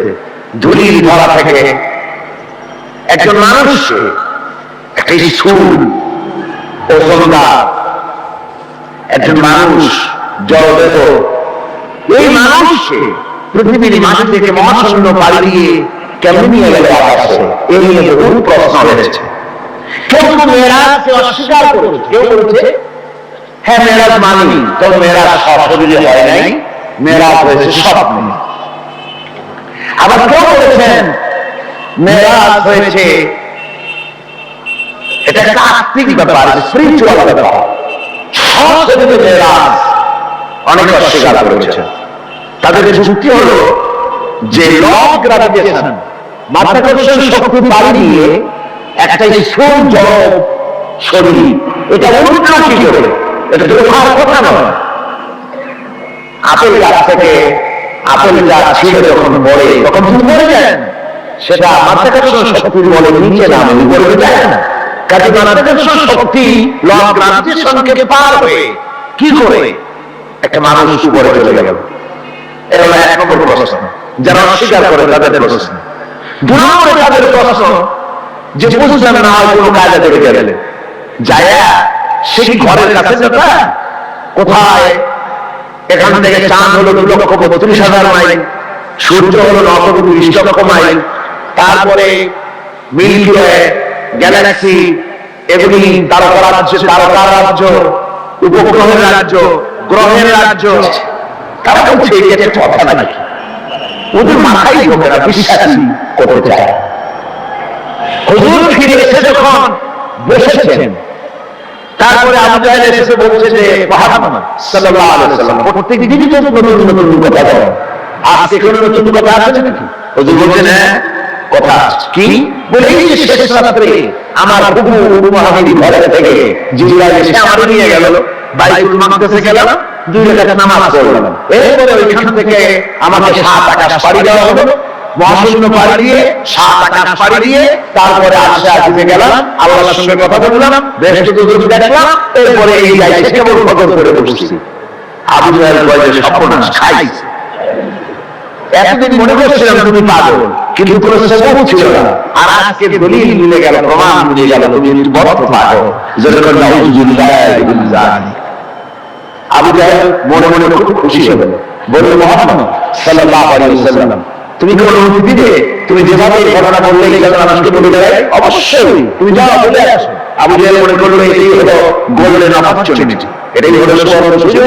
তার সবচাইতে বেশি ভক্ত এবং অত্যন্ত আন্তরিক অন্তরঙ্গ বন্ধু হযরত আবু বকর এই লোকটাকে খসাতে পারলি বাজিমাত হবে। তার বাড়ি গিয়ে বলছেন আবু বকর শুনে যে কি কয় মুহাম্মদ সাল্লাল্লাহু আলাইহি ওয়াসাল্লাম পাগল হয়ে গেছে, এই সব কথা তিনি বলতেছেন এখন। হযরত আবু বকর বলছেন আবু জাহেল তুমি যা বললে আমার রাসূল কি এরকম বলেছেন? আবু জাহেল বলছে হ্যাঁ ঠিক এরকমই বলেছেন। হযরত আবু বকর বলছেন আবু জাহেল শোনো, হুজুর সত্য বলেছেন, নিঃসন্দেহে তার মেরাজ হয়েছে, কোনো সন্দেহ নেই। হযরত আবু বকর আবু জাহেলকে ধরে নিয়ে আসেন কাবা শরীফে, মসজিদে হারামে এসে বলছেন হুজুর আমি এই আবু জাহেলের কথা শুনলাম, আপনি নাকি কি বলেছেন? হুজুর মেরাজের ঘটনা শোনালেন। হযরত আবু বকর বললেন আপনি সত্য বলেছেন। হুজুর বলেন আবু বকর তুমি আজ থেকে সিদ্দিক। সুবহানাল্লাহ। ভাইয়া মেরাজকে অনেকেই অস্বীকার করেছে। আর অস্বীকার করার যুক্তি কারো কারো থাকতে পারে যাদের ইমান দুর্বল। কি করে সম্ভব? সজাগ করিয়া কিভাবে এই হাজার হাজার লক্ষ কোটি কোটি মাইল পাড়ি দিয়ে কিভাবে নিয়ে গেল, এটা কেমন সম্ভব? এটা মানুষের মাথায় সহজে ঢুকবে না। মানুষের মাথায় সহজে ঢুকবে কোন? কি বলে ঢুকবে? বিষয়টা খুবই কঠিন, বিষয়টা সহজে মানুষের মাথায় ঢুকবে না। এই জন্য ঘটনাটা যেখানে আল্লাহ শুরু করেছেন, তিনি ঘটনাটা বর্ণনা দিচ্ছেন এইভাবে, সুবহানাল্লাযী আসরা বিআবদিহি লাইলাম মিনাল মাসজিদিল হারাম ইলাল মাসজিদিল আকসাল্লাযী বারাকনা হাওলাহু লিনুরিয়াহু মিন আয়াতিনা ইন্নাহু হুয়াস সামিউল বাসীর। সাদাকাল্লাহুল আযীম। ঘটনার বিবরণ দিচ্ছেন আল্লাহ এভাবে, শুরু করছেন সুবহানাল্লাযী আসরা বিআবদিহি, সমস্ত অক্ষমতা দুর্বলতা থেকে মুক্ত সেই মহান সত্তা যিনি তার বান্দাকে ইসরা করিয়েছেন লাইলান, লাইলান রাতের একটি অংশ, পুরো রাত লাগে না, রাতের একটি অংশে তার বান্দাকে তিনি ইসরা করিয়েছেন মিনাল মাসজিদিল হারাম ইলাল মাসজিদিল আকসা, মসজিদে হারাম থেকে মসজিদে আকসা পর্যন্ত রাতের একটি অংশে ইসরা করিয়েছেন। রাতের ভ্রমণকে আরবিতে ইসরা বলা হয়। আর এই বাইতুল মুকাদ্দাস থেকে আসা পর্যন্ত ভ্রমণের নাম হচ্ছে মেরাজ। সিঁড়ি, সেই সিঁড়িটা কিরকম হবে পরে বলছি। এখানে বলা হচ্ছে তোমরা যদি জিনিসটাকে কঠিন মনে করো, যেটা কি করে সম্ভব, এটাকে কঠিন মনে করো, অসম্ভব মনে করো, কিন্তু কাজটা ঘটাচ্ছেন এমন এক সত্তা সুবহান, যিনি সমস্ত দুর্বলতা অক্ষমতা থেকে মুক্ত, মহান শক্তিশালী আল্লাহ ঘটনাটা ঘটাচ্ছেন। কাজে তোমাদের এই চিন্তা কেন যেটা ঠিক করে কাজটা কে ঘটাচ্ছেন? আল্লাহ সুবহানাহু ওয়া তাআলা তিনি ঘটাচ্ছেন। তার জন্য এগুলি কি কোনো অসম্ভব ব্যাপার হলো? এটা কি কোনো অসম্ভব ব্যাপার? নিশ্চয়ই কোনো অসম্ভব ব্যাপার। বিজ্ঞানের দৃষ্টি দিয়ে, বৈজ্ঞানিক দৃষ্টিভঙ্গিতে এবং দর্শন দিয়ে আমি আপনাদের এই বিষয়টা অনেকক্ষণ দৃষ্টান্ত দিতে পারবো। সে ধরনের পারদর্শিতা আমার কাছে মজুদ আছে। যে রাসূল সাল্লাল্লাহু আলাইহি ওয়াসাল্লামকে মেরাজ হয়েছিল বিজ্ঞান এবং দর্শন দিয়ে বোঝানো যেতে পারে, কিন্তু এই যুক্তি, এই তত্ত্ব, এই তথ্যের কোন যুক্তি নাই। যেহেতু আল্লাহ নিজে বলেছেন সুবহানাল্লাযী আসরা বিআবদিহি লাইলান মিনাল মাসজিদিল হারাম, এই ঘটনা ঘটাচ্ছেন তিনি যার ক্ষমতার ভিতরে কোনো দুর্বলতা নাই, যার ক্ষমতা মুহাইয়া করতে পারে এমন ক্ষমতা কারো নাই, যিনি প্রচন্ড ক্ষমতার মালিক, অক্ষমতাকে স্পর্শ করে না, সেই মহান আল্লাহ এটা ঘটাচ্ছেন। সুতরাং যুক্তি প্রমাণের প্রয়োজন নাই, আল্লাহ নিজে বলছেন ঘটনা দাবি করে রাখছে। সুবহানাল্লাহ। তারপরে বলা হচ্ছে যে তিনি ফিরে এলেন, ওই যে বোরা, হাদিস শরীফে এসেছে বোরাকে করে তাকে নেওয়া হয়েছে। তো বোরাকে করে নেওয়া হয়েছে, বোরাকটা কেমন? সেই বোরাক আমরা আবার বানাইছি, আমাদের কিন্তু বুদ্ধি করবে না, আমাদের দেশের লোকেরা আবার বোরাক বানায় আসছে। ঘোড়ার মতো তৈরি, মানুষের লোকের মতো একটা বানা, খুবই সুন্দর চুল, তারপরে চুল ঝুলালেন, এরকমের দুইটা ডানা আছে ঘোড়ার পিঠের উপরে, নিচে জায়গা রাজা বোরাক নবী সাল্লাল্লাহু আলাইহি ওয়াসাল্লাম। আর এইটাকে পরবর্তীর জন্য মুসলমানেরা ঘরের মধ্যে জানায় রাখেন, দেখছেন আপনারা। এরপরে আবার আরো একটা জিনিস পরবর্তীর জন্য উদাহরণ দিয়ে দিয়েছে, 15,000 টাকা দিয়ে বিক্রি হয় সুন্দর সুন্দর অফসেট পেপারে রাসূল সাল্লাল্লাহু আলাইহি ওয়াসাল্লামের পাগড়ি, রাসূল সাল্লাল্লাহু আলাইহি ওয়াসাল্লামের পায়ের জুতা, তারপরে রাসূল সাল্লাল্লাহু আলাইহি ওয়াসাল্লামের হাতে লেখা চিঠি, কই থেকে সংগ্রহ করে বিক্রি করার ব্যবস্থা করছে, পরবর্তীর জন্য এগুলি রাখতেছে। রাসূল সাল্লাল্লাহু আলাইহি ওয়াসাল্লামের পাগড়ির কোনো ছবি পৃথিবীর কোনো মানুষের কাছে থাকার কোনো প্রমাণ নাই। সুতরাং এগুলি বাদে এগুলি কিনে রেখে বরকতের জন্য এগুলি রাসূলকে তাওহীদ করা হয়, এর দ্বারা ইজ্জত করা হয়। রাসূলের পাগড়ি 20 টাকা দিয়ে কিনবে না, হাসি তামাশা। বোরাক বানানো হয়েছে, বোরাক হচ্ছে কি? বোরাক হচ্ছে অর্থাৎ যে জানের পরিমাণটা নেওয়া হয়েছিল সেটা ছিল বোরাক বা বৈদ্যুতিক শক্তি সম্পন্ন। এমন বৈদ্যুতিক শক্তি, বিদ্যুৎ তো আলো, বিদ্যুৎ কি? আলো। আর আলোর শক্তি কত? আলোর গতি হচ্ছে প্রতি সেকেন্ডে 1,86,000 মাইল। এটা হলো আলোর গতি। আল্লাহ পাক রাসূলকে যে জানে করে নিয়েছিলেন সেটা ছিল এই ধরনের একটি প্রচন্ড গতি সম্পন্ন একটি জান। এই জানে করে আল্লাহ তাকে নিয়ে গেলেন, তারপরে তাকে ফেরত দিলেন। এসে তিনি দেখলেন যে উযু করে গেছিলেন সেই উযুর পানি তখন হচ্ছে। এটা কি করে সম্ভব? এটা সম্ভব এইভাবে সম্ভব। আমি একটা দৃষ্টান্ত শুধু দিতে বাধ্য হচ্ছি, দৃষ্টান্ত দেওয়ার কোনো প্রয়োজন পড়ে না, যেহেতু কাজটা আল্লাহ করেছেন। কাজটা কে করেছেন? বোঝার জন্য ছোট একটা দৃষ্টান্ত দিই, তাহলে বুঝতে একটু সুবিধা হবে। যেমন আমাদের দেশে বিভিন্ন সময় বিভিন্ন দেশ থেকে রাষ্ট্রপ্রধানরা আসে।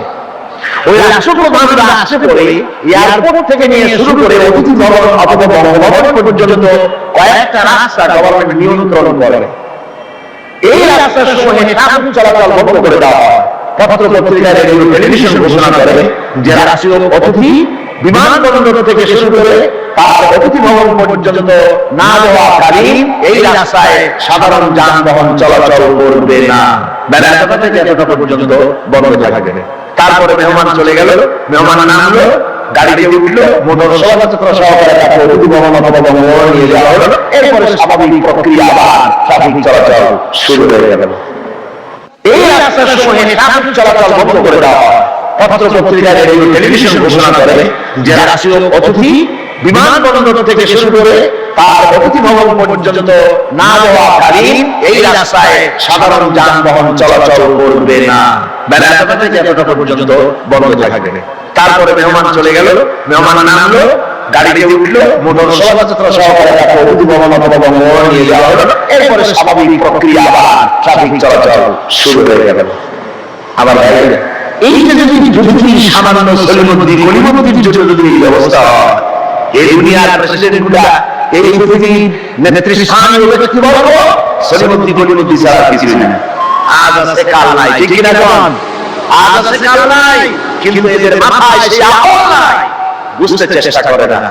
যেই ক্ষমতা আসে সে মনে করে বাপের বাড়ির সম্পত্তি পেয়ে গেছি, সুতরাং যত খুশি নিজের ইচ্ছে মতো শয়তানি বদমাশি চালাতেই থাকে। সেই জন্য বলছি সলিমুদ্দি কলিমুদ্দি সাধারণ টাইপের মানুষ। এদের জন্য যদি ট্রাফিক চলাচল বন্ধ করে দেওয়া হয়, তাহলে কোন সাধারণ মেহমান নয়, আকাশ জমিনে আল্লাহর পরে সবচাইতে বড় মর্যাদা কার? রাসূলের। চিল্লাতে হবে সবচাইতে বড় মর্যাদা কার? আল্লাহর বড় মর্যাদা চারটিখানি কথা নয়, ভালো করে বুঝতে হবে, মাথা খাটায় বুঝতে হবে। আল্লাহর পরে সর্বশ্রেষ্ঠ মর্যাদা হচ্ছেন মুহাম্মদুর রাসূলুল্লাহ সাল্লাল্লাহু আলাইহি ওয়াসাল্লাম। আল্লাহর কাছে রাসূলের চাইতে বড় মেহমান আর কেউ আছে? আর কেউ আছে?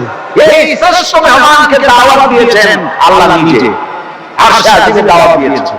এখন মেহমানকে দাওয়াত দিয়ে আল্লাহ পাক যদি বলে থাকেন যে আমার মেহমান আমার বাড়ি আসতেছে, আরশে আজিমে আসতেছে, সুতরাং পৃথিবীর আহ্নিক গতি, এর বার্ষিক গতি, এর সময়ের গতি, এর ইথারের গতি, এর অক্সিজেন, পৃথিবীর পরিচালনার গতি, গতিবিজ্ঞান যাকে বলা হয়, এই গতি, এই শক্তি, এই পরিচালনার শক্তি, সময়, কাল সবটাকে আল্লাহ যদি স্টপ করে দিয়ে থাকেন জায়গায়, রাত এখন 3টা 45 মিনিট 35 সেকেন্ড, এখানে দাঁড়িয়ে থাক, আমার মেহমান আরশে আজিম ভ্রমণ করে আমার সঙ্গে কথা বলে বেহেশত দেখে তারপরে যখন বাড়ি যাবে, এরপরে 3টা 35 মিনিট 47 সেকেন্ড থেকে আমার চালু হবে। এভাবে যদি আল্লাহ সময়ের গতি বন্ধ করে দিয়ে থাকেন, তাহলে রাসূল পাক সাল্লাল্লাহু আলাইহি ওয়াসাল্লাম আরশে আজিম ভ্রমণ করে ঘরে এসে যদি দেখেন উযুর পানি কখন যাচ্ছে, এটা কি অসম্ভব? তাকে বিচিত্র কিছু আদৌ বিচিত্র নয়। এই জন্য আল্লাহ সুবহানাহু ওয়া তাআলা বলেছেন সুবহানাল্লাযী আসরা বিআবদিহি। দেখুন কাজটা ঘটায়ছেন আল্লাহ পাক। তারপরে বলছেন যে তিনি তার বান্দাকে বিআবদিহি, তার বান্দা। হযরত সাল্লাল্লাহু আলাইহি ওয়াসাল্লামের এত বড় মর্যাদা, কিন্তু এত বড় মর্যাদা হলেও তিনি আল্লাহর সমকক্ষ নন। আল্লাহর সমকক্ষ, যারা আল্লাহর সমকক্ষ নিশ্চয়ই নন। তিরমিজি শরীফের হাদিসের ভিতরে এসেছে, তিরমিজি শরীফের হাদিস, এক লোক হুজুরকে বলছেন, রাসূল কথা প্রসঙ্গ বলছে, আপনি যা আল্লাহ যা ইচ্ছা করেন আর আপনি যা ইচ্ছা করেন, কথাটা ঠিকভাবে আছে হাদিসে। হে রাসূল, আল্লাহ যা ইচ্ছা করেন আর আপনি যা ইচ্ছা করেন। হযরত সাল্লাল্লাহু আলাইহি ওয়াসাল্লাম সঙ্গে সঙ্গে লোকটিকে সতর্ক করে দিলেন, বললেন, তুমি তো আমাকে আল্লাহর সমকক্ষ করে দিলে, তুমি তোমার কথা পাল্টাও, বলো শুধুমাত্র আল্লাহ যা করেন তাই, আমার ইচ্ছা নয়, যা হয় সবকিছু আল্লাহ সুবহানাহু ওয়া তাআলা পারেন। সুতরাং আল্লাহর সমকক্ষ রাসূল নন, ঘটনা ঘটাইছেন আল্লাহ, আর ঘটনাটা যাকে দিয়ে ঘটাইছেন তিনি হচ্ছেন আল্লাহর কি বান্দা, তিনি আল্লাহর কি বান্দা। এই বান্দা শব্দ, এই আব কোরআনে কারীমে বহু জায়গায় হুজুরকে আল্লাহ পাক আব বলেছেন, নবীও বলেন নাই, রাসূলও বলেন নাই, নাম নেন নাই, শুধু বলেছেন আব। এর দ্বারাই বোঝা যায় হুজুরকে আল্লাহ পাক বলেছেন। অর্থাৎ আব্দিয়াতের চাইতে বড় ডিগ্রি আল্লাহর কাছে আর কিছু নেই। নবী রাসূল গণ্য, মুখ্য হচ্ছে আব। মুখ্য কি করে গান? আব, আল্লাহর বান্দা হয়ে যাও। যেমন আপনারা দেখতে পান কোরআনে কারীমের প্রথমেই এই আয়াত আছে, ইন কুনতুম ফি রাইবিন মিম্মা নাযালনা আলা আবদিনা, আমি আমার বান্দার প্রতি যে কিতাব নাযিল করেছি, এই যে আবদিনা আমার বান্দা, কে আব? মুহাম্মদ রাসূলুল্লাহ সাল্লাল্লাহু আলাইহি ওয়াসাল্লাম। অন্য আয়াতের মধ্যে রব্বুল আলামিন বলেন, তাবারাকাল্লাযী নাযালাল ফুরকানা আলা আবদিহি লিয়াকুনা লিল আলামিনা নাযীরা। অতীব বরকতশালী সে আল্লাহ রাব্বুল আলামিন, যিনি তার বান্দার উপরে ফুরকান অবতীর্ণ করেছেন। কে সেই বান্দা? মুহাম্মদ সাল্লাল্লাহু আলাইহি ওয়াসাল্লাম। সুতরাং আবদিহি, তার বান্দাকে ইসরা করিয়েছেন মসজিদে হারাম থেকে মসজিদে আকসা পর্যন্ত। তারপরে সেখান থেকে নিয়ে গেলেন আরশে আজিম, নিয়ে তাকে কি করলেন, দিলেন। এটা কি? এখানে কথা হচ্ছে আমাদের দেশের লোকেরা বিভিন্ন সময় এই সব কথা আলোচনা করে, ওয়াজের মধ্যে বলেন কেউ, যেটা হচ্ছে শুধুমাত্র নামাজ। আল্লাহ পাক তাকে মেরাজে নিয়ে নামাজ দিয়েছিলেন। আচ্ছা ভাই, শুধু নামাজ দেওয়াই যদি আল্লাহর উদ্দেশ্য থাকে, তাহলে বলে কি? নামাজ তো দিয়েছিলেন আল্লাহ 50 শত। মুসা আলাইহিস সালামের সঙ্গে যদি দেখা না হতো তাহলে আমাদের কাজ সর্বনাশ হয়ে যেত। মুসা আলাইহিস সালামের সাথে দেখার কারণে কিছুটা 50 নম্বর পাইছি, অন্তত 500 শব্দ তো বুঝে। তাহলে বোঝা গেল মেরাজ হয়েছিল শুধু নামাজের জন্য। কথাটি সঠিক নয়। নামাজের জন্য মেরাজ হওয়ার দরকারটা কি? যুক্তিতে আসে না। হজের জন্য তো মেরাজ দরকার হয় না, যাকাতের জন্য তো মেরাজ দরকার হয় না, জিহাদের জন্য তো মেরাজ দরকার হলো না, ঈমানের জন্য তো মেরাজ দরকার হলো না। মেরাজ শুধু নামাজের জন্য দরকার হলো কেন? বিষয়টা শুধু নামাজ নয়, নামাজ এই পরিভ্রমণের, এই ভ্রমণকালীন সময়ের আল্লাহ পাকের একটি নির্দেশ। মূল ঘটনা ভিন্ন। মূল ব্যাপারটি হলো রাসূলুল্লাহ সাল্লাল্লাহু আলাইহি ওয়াসাল্লামের মেরাজ যখন হয় তখন মক্কি জিন্দেগির 10 বর্ষ পূর্ণ হয়েছে। মক্কি জিন্দেগি নবুয়তের জীবনের 1 যুগ পূর্ণ হয়ে গেছে। তাওহীদের দাওয়াত, তাবলীগের দ্বীনের কাজ একটি চূড়ান্ত পর্যায়ে এসে গিয়েছে। এখন এই তাওহীদ, রিসালাত ও আখিরাতের উপরে ভিত্তি করে একটি নতুন সমাজ গঠনের পালা এসেছে। সেই নতুন সমাজ গঠনের জন্য আল্লাহ রাব্বুল আলামিন তাকে আপন দরবারে রেখে দিলেন। আর নতুন নতুন কিছু তথ্য, একটি নতুন স্টেট পরিচালনার জন্য যা কিছু প্রয়োজন, কিছু মূল নীতি আল্লাহ রাব্বুল আলামিন তাকে দান করালেন। আর জান্নাত এবং জাহান্নাম রাসূলের চোখে দেখিয়ে দিলেন পরিষ্কার করে, যাতে করে তিনি মানুষকে ভালো করে দেখে তিনি মানুষকে বুঝাতে পারেন। এর জন্য এই দৃশ্যগুলো রাসূলের সামনে আল্লাহ পাক তুলে ধরলেন। রাসূলুল্লাহ সাল্লাল্লাহু আলাইহি ওয়াসাল্লাম ফিরে আসার পর তাকে এই নতুন রাষ্ট্র পরিচালনার জন্য যে মূল নীতিগুলি আল্লাহ পাক তাকে দিয়েছেন, যাকে মেরাজের পেগাম বলা হয়। মেরাজের কি বলা হয়? পেগাম সূরা বনী ইসরাঈলের মধ্যে আল্লাহ পাক এই পেগামগুলি আল্লাহ পাক তাকে দান করেছেন। সেই মূলনীতিগুলি কি, সেই মূলনীতি আমি আপনাদের সামনে এখন আলোচনা করতে যাচ্ছি। আমরা মেরাজ কেমনে হলো, কিভাবে হলো, এই ঘুরপাকের মধ্যে ধাঁধায় নিজেদেরকে আটকে রাখতে চাই না। আমরা পরিষ্কার করে বিশ্বাস করি রাসূল পাকের মেরাজ হয়েছে একেবারে সশরীরে। কিভাবে হয়েছে? সশরীরে। তারপর আবার কেউ কেউ এই তর্ক তুলেছেন, কেউ বলেছেন হুজুর সাল্লাল্লাহু আলাইহি ওয়াসাল্লাম আল্লাহকে দেখেছেন, আবার কেউ বলেছেন দেখেন নাই। এই সব তর্কের মধ্যে আমরা জড়াতে চাই না। আমরা পরিষ্কার জানি আল্লাহ পাক বলেছেন লা তুদরিকুল আবসার, কোন দৃষ্টি শক্তি আমি আল্লাহকে মুহাইয়া করতে পারবে না, ইহাতা করতে পারবে না। আল্লাহ রাব্বুল আলামিনকে কোন দৃষ্টি শক্তি তার চক্ষু দিয়ে দেখতে পারবে না। সুবহানাল্লাহ। হযরত মুসা আলাইহিস সালাম বলেছিলেন রাব্বি আরিনি, আয় আল্লাহ আমি তোমারে দেখতে চাই। আল্লাহ পাক পরিষ্কার বলেছেন লান তারাম, লান কখনোই দেখতে পারবে না। মুসা আলাইহিস সালাম খুব আদরের নবী ছিলেন, আব্বা দিতে লাগলেন। আল্লাহ তাকে একটা ইন্টারভিউ নিলেন, দেখতে পারবা কিনা একটা টেস্ট হয়ে যায়। আল্লাহ পাক তার নূরের তেজাল্লি নিক্ষেপ করলেন পাহাড়ের উপরে। হযরত মুসা আলাইহিস সালাম এক সেকেন্ড মাত্র দেখলেন, সহ্য করতে পারলেন না, আল্লাহু আকবার বলে চিৎকার মেরে বেহুশ হয়ে জমিনের উপর পড়ে গেলেন। সুতরাং আমরা ওই তর্কে যেতে চাই না যে আল্লাহ পাককে হুজুর সাল্লাল্লাহু আলাইহি ওয়াসাল্লাম দেখেছেন কি দেখেন নাই, ওইটা আমাদের মূল বিষয় নয়। আমাদের বিষয় হচ্ছে মেরাজ থেকে রাসূলুল্লাহ পেলেন কি, উম্মতের জন্য আনলেন কি, এটাই হলো আমাদের সবচেয়ে বড় প্রয়োজনীয় বিষয়। আল্লাহ পাক রাসূলকে যে জিনিসগুলি দিলেন, একটা নতুন সে করতে যাচ্ছেন, ওই সময় যখন মানুষের অধিকার বঞ্চিত, যখন নারীর অধিকার নাই, যখন শ্রমিক তার শ্রমের মূল্য পায় না, কৃষক তাদের উৎপাদিত পণ্যের সঠিক দাম পায় না, নারী আর পুরুষ নারীগুলি হয়েছে ভোগের সামগ্রী, সন্তান উৎপাদনের বিশেষ ক্ষেত্র।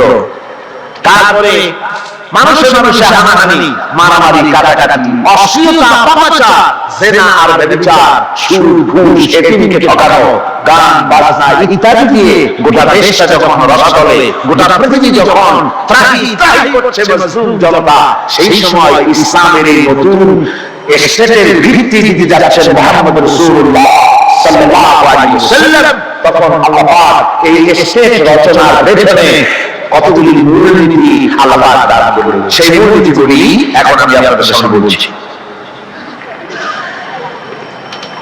আল্লাহ রাব্বুল আলামিন বলেন وَقَضَى رَبُّكَ أَلَّا تَعْبُدُوا إِلَّا إِيَّاهُ وَبِالْوَالِدَيْنِ إِحْسَانًا। যে রূপটিতে এই মূলনীতিগুলি আল্লাহ পাক দিয়েছেন, সেই রূপটা শুরু হয়েছে ভাবে যে তোমার প্রভু চূড়ান্ত ফয়সালা এই যে আল্লাহ রাব্বুল আলামিনের দাসত্ব হবে কেবলমাত্র আল্লাহ, গোলামি হবে কার? জোরে সোরে বলতে হবে, গোলামি হবে কার?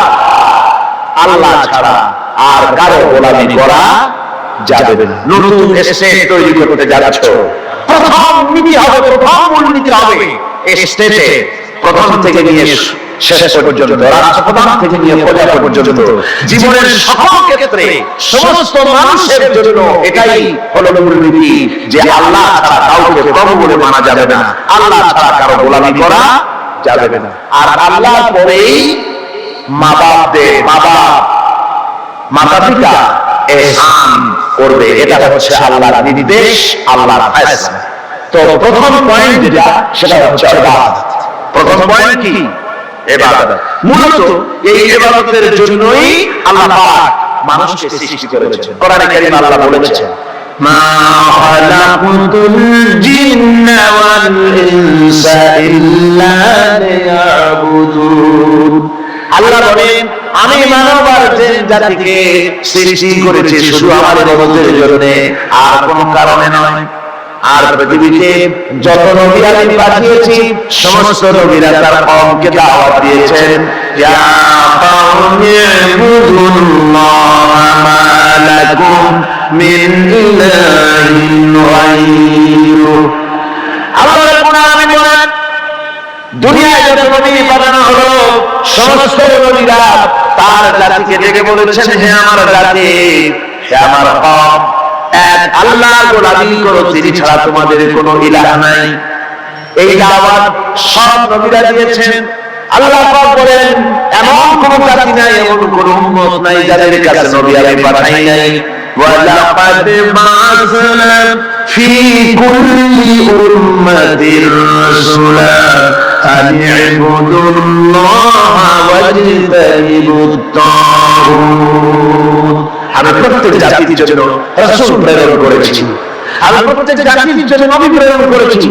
তাদের দাওয়াত ছিল আমি ইবুদুল্লাহ ওয়াজতানিবুত তাগুত, এক আল্লাহর গোলামি করো, এক আল্লাহর দাসত্ব করো, আর তাগুতকে বর্জন করো।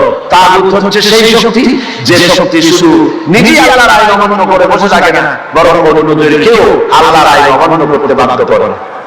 যেমন মুরিদের গোলামি করে তার চাকর, চাকর মুরিদের আনুগত্য করে, এটাকে আরবিতে বলা হয় ইবাদত। সরকারের আনুগত্য করে জনগণ, এটা আরবিতে এই আনুগত্যটাকে ইবাদত বলা হয়। এভাবে গোটা পৃথিবী যা কিছু আমরা দেখি আর দেখি না, সব কিছু আনুগত্য করে আল্লাহ রাব্বুল আলামিনের। কার আনুগত্য করে? চন্দ্র, সূর্য, গ্রহ, নক্ষত্র, সৌররাজি, ভূমণ্ডল, নবমণ্ডল সব গোলামি করে আল্লাহ। সুতরাং এই গোলামিকে আমরা, এটাকে ইবাদত বলা হয়। সবাই আল্লাহর আনুগত্য করছে, আল্লাহর ইবাদত করছে।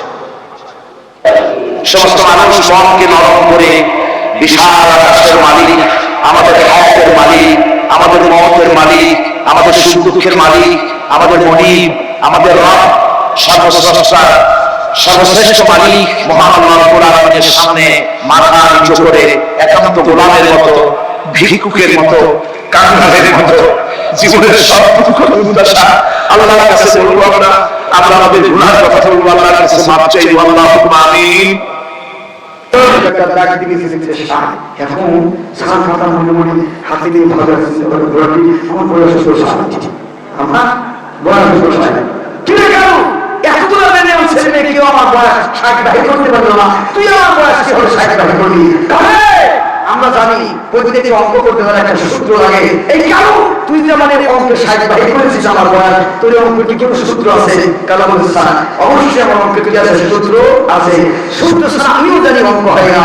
তাই সরকার কারে বলতে কি অঙ্কের সূত্র কি? কালো বলে স্যার আমার অঙ্কের সূত্র হলো, আমার বাড়িতে আমার এক ভাই আছে, ওর বয়স হলো 30 বছর, ও হলো হাফ পাগল, ওর বয়স হলো 30 বছর। তাহলে চিন্তা করলাম হাফ পাগলের বয়স যদি 30 বছর হয়, এখানে 30 লিখছি, চিন্তা করলাম যে হাফ পাগলের বয়স 30 বছর হয়, আপনি হলেন ফুল পাগল, আপনার বয়স 60 বছর হবে। আপনার বয়স কয় বছর হবে? 60 বছর হবে। সেজন্য নিচে একটা 30 থেকে যোগ করে 60 লিখে দিয়েছি। আমার ভাইরা, আমরাও গোটা পৃথিবীর সবকিছু বলতে চাচ্ছে যায়, আমরা গোটা পৃথিবীর জ্ঞান বিজ্ঞান যাচাই বাছাই করে আমরাও এই কথা বলতে চাই। গোটা পৃথিবীতে সত্যিকারের জ্ঞানী যদি হয়, ওলামায়ে কেরাম আল্লাহর কথা বলে, কোরআনের বাণী বলে পাগল হতে পারে না। বরং তোমরাই সবচেয়ে বড় পাগল আর মূর্খর পরিচয় দিয়েছ। অক্সফোর্ড বিশ্ববিদ্যালয় থেকে শুরু করে এমন করে বিদ্যালয় তোমার হয়, সেখানে পুরো তোমরা বই লিখেছ, এমন আকীদার বিশ্বাসের কথা বলো, এরা পাগল বলে না। তোমরা এমন বলেছ মানুষ হলো পাগলের জাতি, এই মানুষ আগে পাগলের জাতি ছিল, আজকে মানুষ হয়ে গেছে। এই পাগলের কথা কোনো আলেম আজও বলে শুনে বলেন বলে নাই। সুতরাং বুঝে গেল পাগল আমরা, পাগল তোমরাই। চলে বলেন না কথা ঠিক না?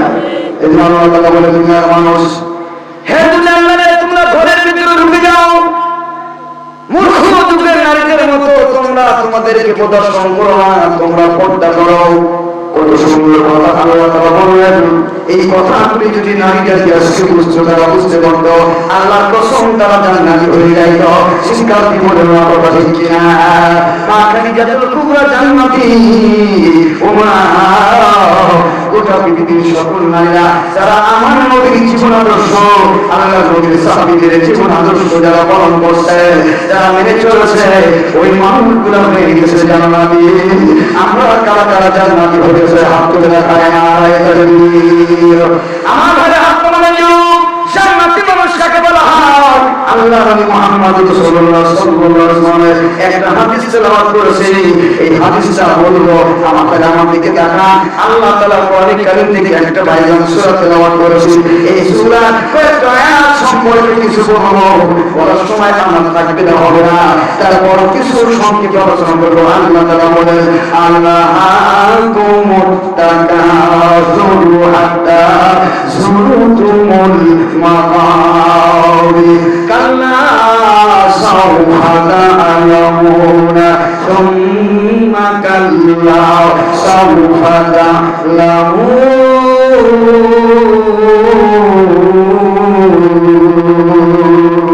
আল্লাহ তাআলা দুনিয়ার মানুষেরা শোনো, আলহাকুমুত তাকাসুর, হে দুনিয়ার মহাশূন্য ব্যক্তিরা, যারা দুনিয়ার মহাশূন্যে পড়ে আছো, দুনিয়ার মায়ার মহব্বতের ভালোবাসায় পড়ে আছো, তোমরা জানিয়ে রাখো দুনিয়া দুনিয়া দুনিয়া দুনিয়া করে পাগল হয়ে যাও। আল্লাহ তাআলা বলেন, হাত্তা যুরতুমুল মাকাবির, এমন দুনিয়া করতে করতে করতে করতে হঠাৎ করে তুমি একদিন মরণের সাক্ষাৎ তোমার হবে। যুরতুমুল মাকাবির, কবরের সাক্ষাৎ তোমার হবে। বলেন কথা ঠিক কিনা? এজন্য আল্লাহ তাআলা বলে, মানুষ জান্নাতে হয়ে যাও, মানুষ ভালো হয়ে যাও, মরার আগে ভালো হয়ে যাও, মরার আগে কিন্তু সুযোগ হও, মরার পরে সুযোগ হওয়ার তোমার কোনো সুযোগ নাই। বান্দারে, তোমার সব কিছু দিলাম হলাম আমি, তোমার পর থেকে মাথা পর্যন্ত সব হলো আমি আল্লাহ দেওয়া। তুমি আর কোনো জ্ঞান বিজ্ঞান তোমার একটা পশম তৈরি করে দেখাতে পারে না। পুরো পৃথিবীর জ্ঞান বিজ্ঞান আমার নাম দেহের ভিতরে যা কিছু আছে হাত ধরে দেখান তোমার খারাপ করেন হাত ব্যবস্থা করেন, আঙ্গুল ফাটা ব্যবস্থা করেন, আঙ্গুল ফাটা করেন, একটু সাথে জানে দেখি কে সৃষ্টি করছে বলেন, আরো জোরে বলেন কে? আল্লাহ তাআলা সৃষ্টি করছে আমার ভাইরা। এই হাত আল্লাহ তাআলা সৃষ্টি করছে। মানুষের দেহের ভিতরে 360টা জোড়া আছে, 360টা বিয়ারি আছে। বলে বিয়ারি নাম দিতে থাকেন, একটা বিয়ারি একটা বিয়ারি একটা বিয়ারি। মেডিকেল সায়েন্সের গবেষণা 160টা জোড়া আল্লাহ রাব্বুল আলামিন মানুষের দেহের ভিতরে দিয়েছেন। এই 160টা জোড়া একটা বিয়ারি যদি নষ্ট হয়ে যায়, একটা জোড়া যদি নষ্ট হয়ে যায়, আল্লাহর কসম গোটা পৃথিবীর সমস্ত মার্কেটে ঘুরে বেড়াবেন, কোন মার্কেটে একটা হাতের বিয়ারি খুঁজে পাওয়া যাবে না। জোরে বলেন না কথা ঠিক কিনা? জোরে বলেন যাবে, জোরে বলেন যাবে। এই জন্য মানুষ কেন আল্লাহ নাফরমানি করো? কিভাবে তুমি দুনিয়ার মানুষ আল্লাহর সাথে নাফরমানি করো? দুনিয়া দুনিয়া করে পাগল হয়ে যাও। আল্লাহ তাআলা বলে, বান্দা তোমার পর থেকে মাথা পর্যন্ত যা কিছু দিলাম সব আমি আল্লাহ দিলাম। পৃথিবীর কোনো মানুষ তোমাকে কিছুই দেয় নাই। হুজুর পর থেকে মাথা পর্যন্ত যা দিয়েছেন সব আমার আল্লাহ তাআলা দিয়েছেন। এগুলো সব আমার আল্লাহর। হুজুর মানুষ তো চুল বানায়, আমি বলি মানুষের চুল বানায়। আল্লাহ দেওয়া চুলের ভিতরে আর মানুষের দেওয়া চুলের ভিতরে আকাশ আর জমিন ডিফারেন্স আছে কি আছে না? জোরে বলেন আছে কি আছে না? মানুষ যে চুল বানায়, এই চুলটা সুচের মাথা পরিমাণও বড় হয় না, কিন্তু আল্লাহর দেওয়া চুল, এই যে আপনার মাথার চুল বড় হয়, আপনার দাড়ি বড় হয়, আপনার কোন অঙ্গ প্রত্যঙ্গের চুল বড় হয়, আপনার গোপ বড় হয়, আপনার নখ বড় হয়, কিন্তু ভাই কিছু অঙ্গ আছে যে চুলগুলো বড় হয় না। তার মানে যে আপনার মাথার দাড়ি আর মাথার মাঝখানে দেখেন একটা ভুরু আছে চোখে, এটা কিন্তু যে পরিমাণে বড় হওয়া দরকার ওই পরিমাণে বড় হয়ে আছে, আর হয় না। সরে বলেন না কথা ঠিক কিনা? আল্লাহ তাআলা বলে, মানুষের দেওয়া চুল বাড়তে পারে না, কিন্তু দেখা যায় অনেক মা আছে যাদের চুল দেখে পায় ভালো পর্যন্ত চলে যায়। কার হুকুমে? জোরে বলেন কার হুকুমে? আল্লাহর হুকুমে। আল্লাহ রাব্বুল আলামিন বলে, মানুষ তোমার দেহের ভিতরে দেওয়া যে পশম, একটা পশম পৃথিবীর কোন মানুষ বানিয়ে দেখাতে পারে না, যা আমি আল্লাহ তাআলা বানিয়ে দিলাম। এজন্য ভাই আমার আপনার মাথার চুল বড় হয়, দাড়ি বড় হয়, কিন্তু চোখের চুল বড় হয় না। আল্লাহ বলে, বান্দা আমি আল্লাহ তাআলা অর্ডার করে দিলাম, না না পৃথিবীর ভিতরে তুমি সব তোমার চূর্ণ পতঙ্গের অঙ্গ পতঙ্গের চুল বাড়বে, কিন্তু চোখের ঘুরবে। আমার বান্দা দেখতে ভালো মতো লাগবে, আমার বান্দা দেখতে ভালো লাগবে না, খারাপ লাগবে, সুন্দর লাগবে। এই জন্য এই পরিমাণে প্রাপ্তি হয়েছে দাদা, যতটুকু বলবে আমার বান্দার সুন্দর দেখা যায়, এই পরিমাণে বাড়তি হওয়া আর কখনো বলবো না। আল্লাহ তাআলা কুদরত বলেন না কথা ঠিক কিনা? এই শুনুন ভাই, প্রত্যেক মাথা পর্যন্ত সব আমার আল্লাহ। এই আল্লাহ তাআলা বলে, হে দুনিয়ার মানুষ, এই সূরা শেষে আল্লাহ তাআলা বলেন সুম্মা লা তুসআলুন্না ইয়াওমা ইযিন আনিন নাঈম। আল্লাহ তাআলা বলে বান্দা প্রত্যেক মানুষের শরীরের ভিতরে আমি আল্লাহ যা দিলাম প্রত্যেক মাথা পর্যন্ত সমস্ত অঙ্গের হিসাব দেওয়া হবে, প্রত্যেকটা নিয়ামতের হিসাব দেওয়া হবে। এজন্য বান্দা মরার আগে সোজা হয়ে যাও। আল্লাহ তাআলা বলে বান্দা জানিয়ে রাখো আমি আল্লাহ কত সুন্দর তোমাদের জন্য এই দুনিয়ায় নিয়ামত দিয়ে আমি আল্লাহ তাআলা তোমাদের পরীক্ষা করলাম, কিন্তু তোমরা আমি আল্লাহ ভুলে গেছো। আল্লাহ তাআলা বলে বান্দা এই জন্য মরার আগে সোজা হও। তোমার মধ্যে হবে এই দুনিয়ায় বাঁচার মতো ক্ষমতা কারো নাই। শুরু করে মা কথা ঠিক কিনা? আল্লাযী খালাকাল মাউতা ওয়াল হায়াতা লিয়াবলুয়াকুম আইয়ুকুম আহসানু আমালা ওয়া হুয়াল আজিজুল গফুর। আল্লাহু আকবার। আল্লাহ তাআলা বলেন বান্দা ও আল্লাহ তাআলা বান্দা তোমরা ভালো হয়ে যাও, তোমরা ভালো হয়ে যাও, মরার আগে সোজা হও, মরার আগে ভালো হও। জানিয়ে রাখবা বান্দা রে মরার আগে সোজা হতে না পারলে কিন্তু পরে সোজা হওয়ার কোনো সুযোগ নাই। ইয়া আইয়ুহাল্লাযীনা আমানু তাকুল্লাহ হাক্কা তুকাতিহি ওয়া লা তামুতুন্না ইল্লা ওয়া আনতুম মুসলিমুন। আল্লাহ তাআলা বলে বান্দা আমি আল্লাহকে ভয় করো, আমি আল্লাহর ভয় করো, ভয় করার মতো ভয় করো, আর মরার আগে মুসলমান হয়ে মরো। মুসলমান হওয়া ছাড়া মরিল না। যদি মরণ না কথা ঠিক কিনা? মুসলমান কাকে বলা থেকে দেবেন? এক নম্বরে কাকে বলা? আশহাদু আল্লা ইলাহা ইল্লাল্লাহ ওয়া আশহাদু আন্না মুহাম্মাদার রাসূলুল্লাহ ওয়া আকিমুস সালাত ওয়া আতুজ যাকাত ওয়া তাসুমু রমাদান ওয়া তাহাজ্জাল বাইতা ইন ইসতাতা ইলাইহি সাবিলা। ওরে বান্দা মুসলমান হওয়া ছাড়া মরিল না। নামাজ পড়ো, হজ করো, যাকাত দাও, কালিমা পড়ো, ইমানদার হয়ে মরো। ইমানদার হওয়া ছাড়া